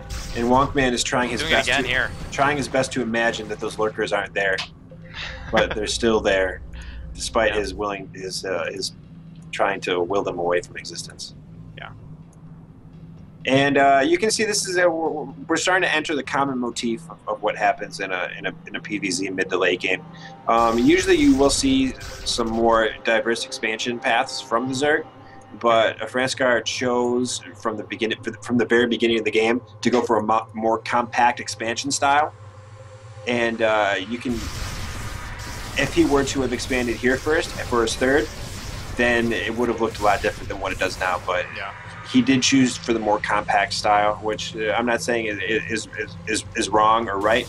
It's just there's different nuances between both of the builds that you're going to want to try to capitalize on. Yeah, and you'll see that he is going for that lurker Hydra kind of style, which is easier to defend a more compact base layout with those units than, say, Mutalisks. Yeah, exactly. And then if you were to have expanded down to the bottom left-hand corner first, it probably would be seeing more of a defensive posture from the Zerg rather than the total map control he's going for. He's going for more of a lurker and then Sauron style Zerg, which is just mass units.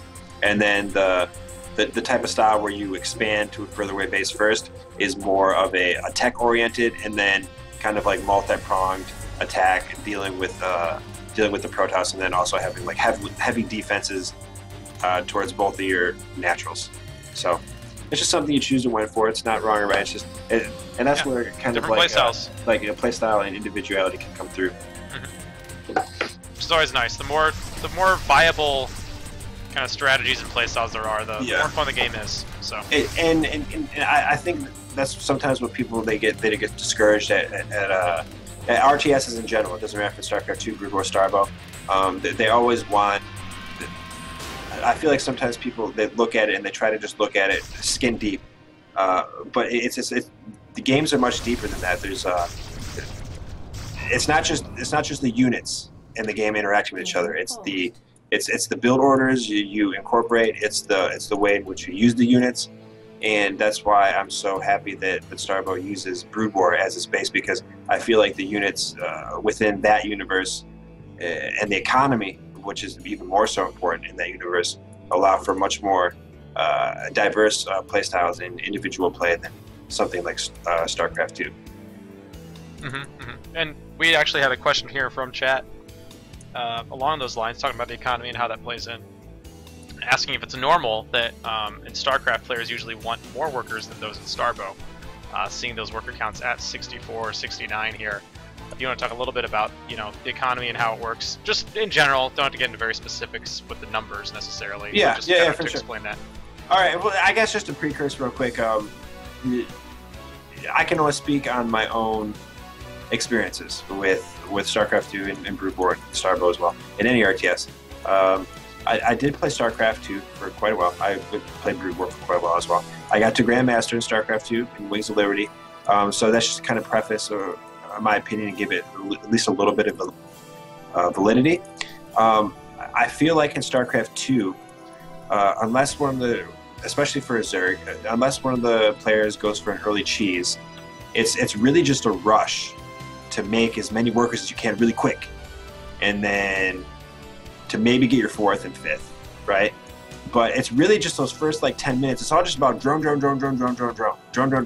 and then, but in StarCraft, in original StarCraft, and then Brood War, for instance, you don't see that necessarily. It's actually, you will see builds that incorporate lower worker counts, but at the same time, they're not all-in builds. In StarCraft 2, when you get low worker counts, it's almost always an all-in build. But with Brood War and with Starbow, right, you sometimes have to go for a low worker count, but that doesn't mean it's going to be an all-in. And then, for instance, we were talking about the term all-in a little bit ago. It's not even the term all-in. It got this negative connotation when StarCraft 2 came out because of certain builds and the way the game played out sometimes.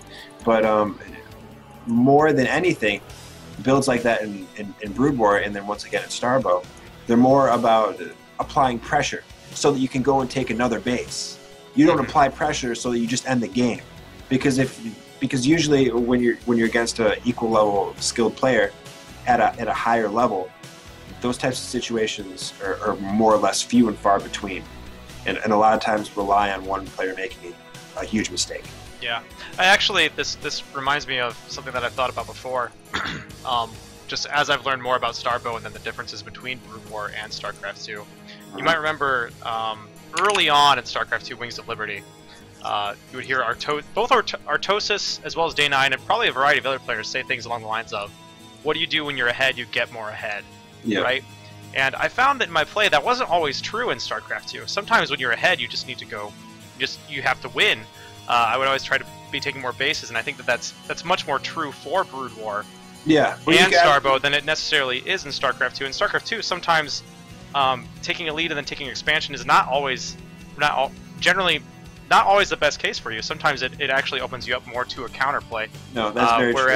Whereas in StarCraft 2 or in Brood War and in Starbow, anytime you can apply pressure and take another base behind it, it's almost always going to be a better option for you. So.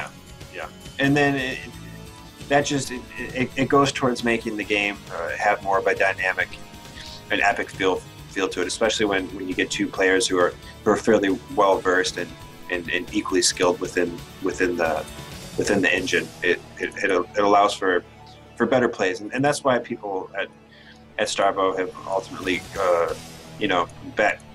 chosen to go with the Brood War based style economy in units, because I don't want to speak in absolutes, but I can't deny my own feeling, and I'll just say that I feel like it feels better. And there's a reason why I don't play StarCraft 2 anymore. Yeah. So, not that we're here to bash. This is about learning about Starbow, but you can't help but let our feelings come through. So, all right. Well, great explanation. Kind of diving into that game situation as well. And I just want to point out one other thing real quick. You will see that the opening of Corsairs, it even has one more perk to it that I didn't mention before, and that is if you keep these Corsairs alive, they're actually anti-drop units, right? Because the Zerg wants to load up his overlords and go for a jaunt into your base. If you keep these suckers alive, right, and it's not like they're invincible units. You can make scourges and take them out. It happens, but right, they can stop drops. Great, they can scout them. And then look at this. You're still getting utility out of these units until the late game. Wonkman has 2 DTs down here. He's about to take out this Overlord. He just took out another one. And these are denying expansions. You can actually see Franskar is not even trying to go over there right now because he knows that there could be some DTs. So he's still doing his more compact style. Yep. And speaking of drops, we do see that Franskar has loaded up for a drop here. Yeah, Wonkman would love to have those as base. Actually, when I play Wonkman, I always park like 6 Corsairs right there, just the whole time. Yeah. So we're just gonna see Franskar kind of pressure the front and kind of try to siege up and contain the Protoss here, and then we'll see what he does with this this drop here. Be interested to see how he plays that out. So here's the yep. Game resumed.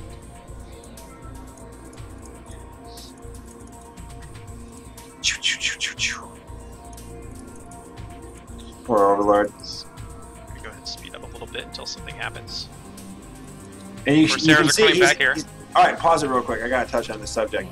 All right, so obviously Franskar could drop right now if he wanted to. He made a conscious effort to not throw those Overlords into these opponent's base right now, and it's because he's waiting for the perfect time to do so he can maximize the damage and chaos that he can cause with those units. Yeah. So, really good point there. I wouldn't be surprised to see maybe Franskar swing around and try to maybe pressure the 4th, or do something to really pull Walkman's army away from the natural, so they can then go in for the drop. So we'll see if he does something like that. Oh, he will. Faith in Franskar, right? I've died to it, man. He's a good player. Yeah. Smart guy. He knows what he's doing. Oh, he's a good player. He's a good sparring partner. But yeah, this is let's just get into a maxed out situation. Actually, and I'd like to see a lot more gateways out of Wonkman.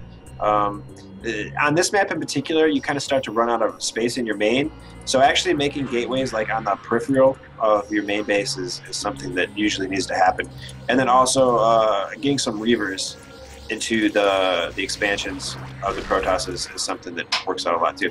But yeah, like for instance this drop right here, it's very low risk, high reward type of situation he has going for him, because he can drop these Zerglings and they can poop creep. And he can also get a Nidus Canal down too if he has one of those up.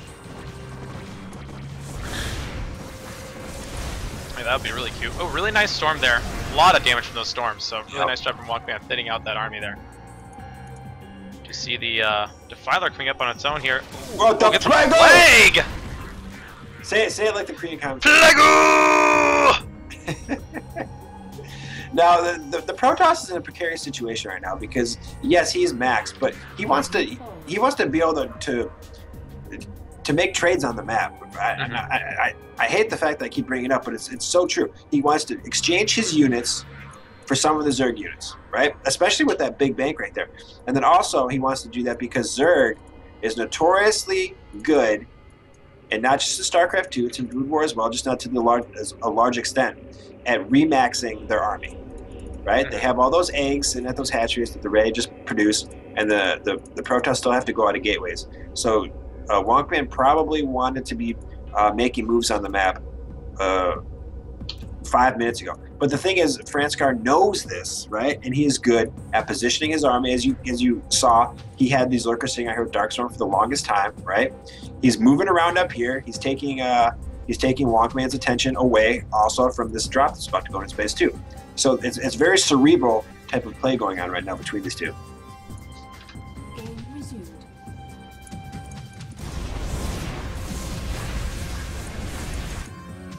And beautiful. Look at this. He even sacrifices these units here, right? He made the units attack those units to trigger off the alarm that your units are under attack, so that he could get these units safely at the expansion.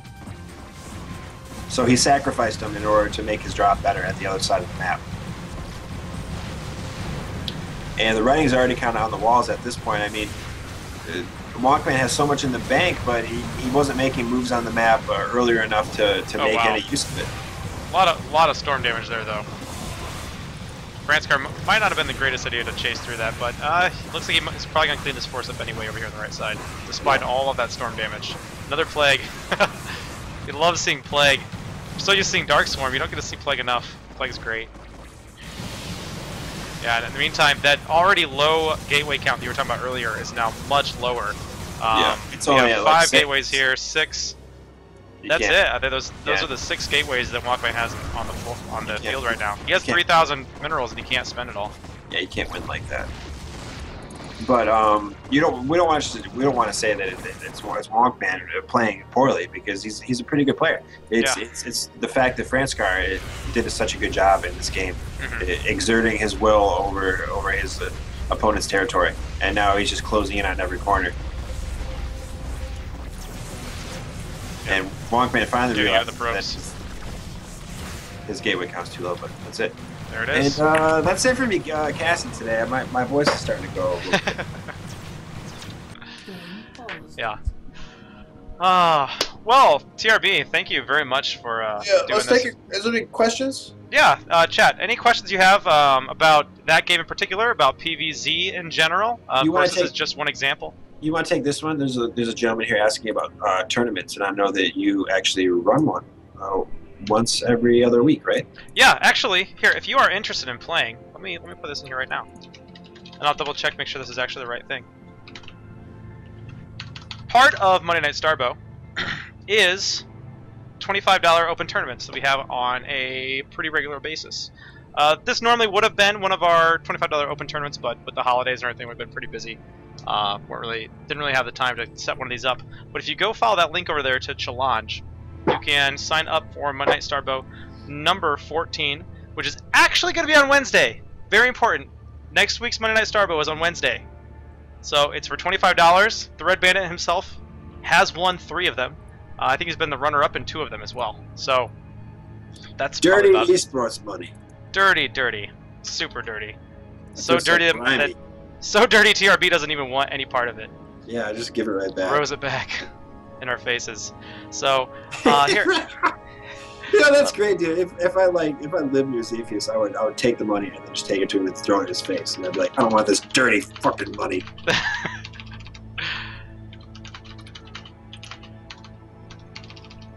here I'm gonna actually put this up on the stream. There we go.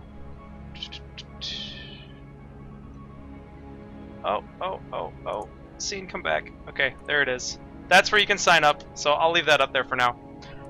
Yes, regular part of what Monday Night Starbow is all about, the real meat and potatoes of this event, are those $25 open tournaments. So sign up there. We got tournaments every other week. This is our 13th Monday Night Starbow in a row. Been going for 13 straight weeks. Don't plan on stopping anytime soon, unless we run out of money. So if we are going to run out of money, feel free to donate. We do We'll have some give you- community members who do yes. contribute some money to it and Yeah, helps. give you a helps it run. special shout out. So yeah, there you go. That's what the tournaments are all about. In addition to that, we also have $50 Euro bows on a monthly basis. Those are at a more European-friendly time. Those are usually going to be taking place at 8 p.m. Central European time, which is about 2 p.m. Eastern or 11 a.m. Pacific. So something else to keep an eye out for. You can always check out the Team Liquid threads. We post in Team Liquid frequently, or you can come to starbowmod.com, check out our forums. That's where we all hang out, along with the Skype group. So if you're interested in being in the Skype group, you can also do that. We really need to centralize everything, and when the Web Eros is online, we will definitely be centralizing where we hang out. So look forward to that in the future as well. But now I'm rambling. So questions about PvZ. No, keep going. Yeah, there's the publicity spiel for you. Okay, and I've done a good job at not discussing balance. If anyone's new to watching, I'm also on the development team for Starbow. So I'm part of a panel of gentlemen who get together and decide what kind of changes we're going to make to the game and discuss balance and stuff like that. But for example, the Storm, you saw it last game, the Psionic Storm from High Templars. It was actually in a bugged state, and it's been that way for a while. It's actually been doing less damage than it should be. So if you thought to yourself, oh, that Protoss army kind of looked like it evaporated and didn't do anything, it's in a little part because the Psi Storm was underperforming a little bit. So I since we took 30 minutes discussing a PvZ game, it might be good for me to mention that change will probably be coming in the next patch. Yeah, so it was something had to do with the way that Psystorm works with the ticks, I believe. Not the bug, but like clock ticks. Some of the things in the editor work on a time scale, and some of them work on a tick scale. So it's a little bit wonky. Haha, wonky wonk man. Something that kind of got mixed when we sped up the game. Because a few months back, I think one of the best and most significant changes to Starbow was speeding the game up a little bit by the magical number of 12.5%, and that was something that got a little bit overlooked there. Every once in a while we find something that's, oh hey, this never got sped up, so don't forget the game is in a beta state, but obviously very playable and very fun. So yeah. You really liked that patch, did you? I really liked it. Yeah, and I was a skeptic at first. At first I was like, whoa, I don't know if I want this game to be faster. This is a hard game. It makes me feel really good, dude, because that was like my pet project for a while. No, I think it's one of the most significant changes to the game, and I think it's one of the best changes to the game. It really makes it exciting.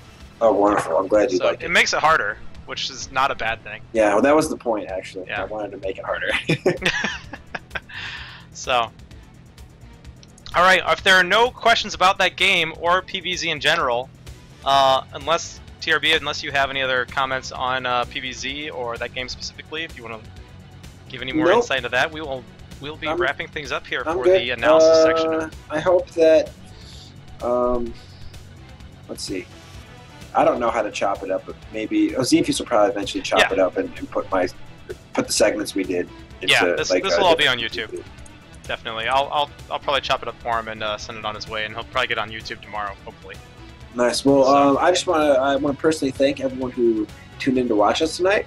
I hope that even if you're not necessarily a Starbow player, that you like that you enjoy watching the games. I hope that you continue to come back to the channel, and I hope that anything I said could be applicable to any other kind of game that you might pick up. A lot of things I touched on are kind of generalities that you can find throughout a lot of different games. And I guess last and foremost, keep coming back to the SC2 Starbow Twitch chat, and go ahead and follow us so that we can keep giving you content.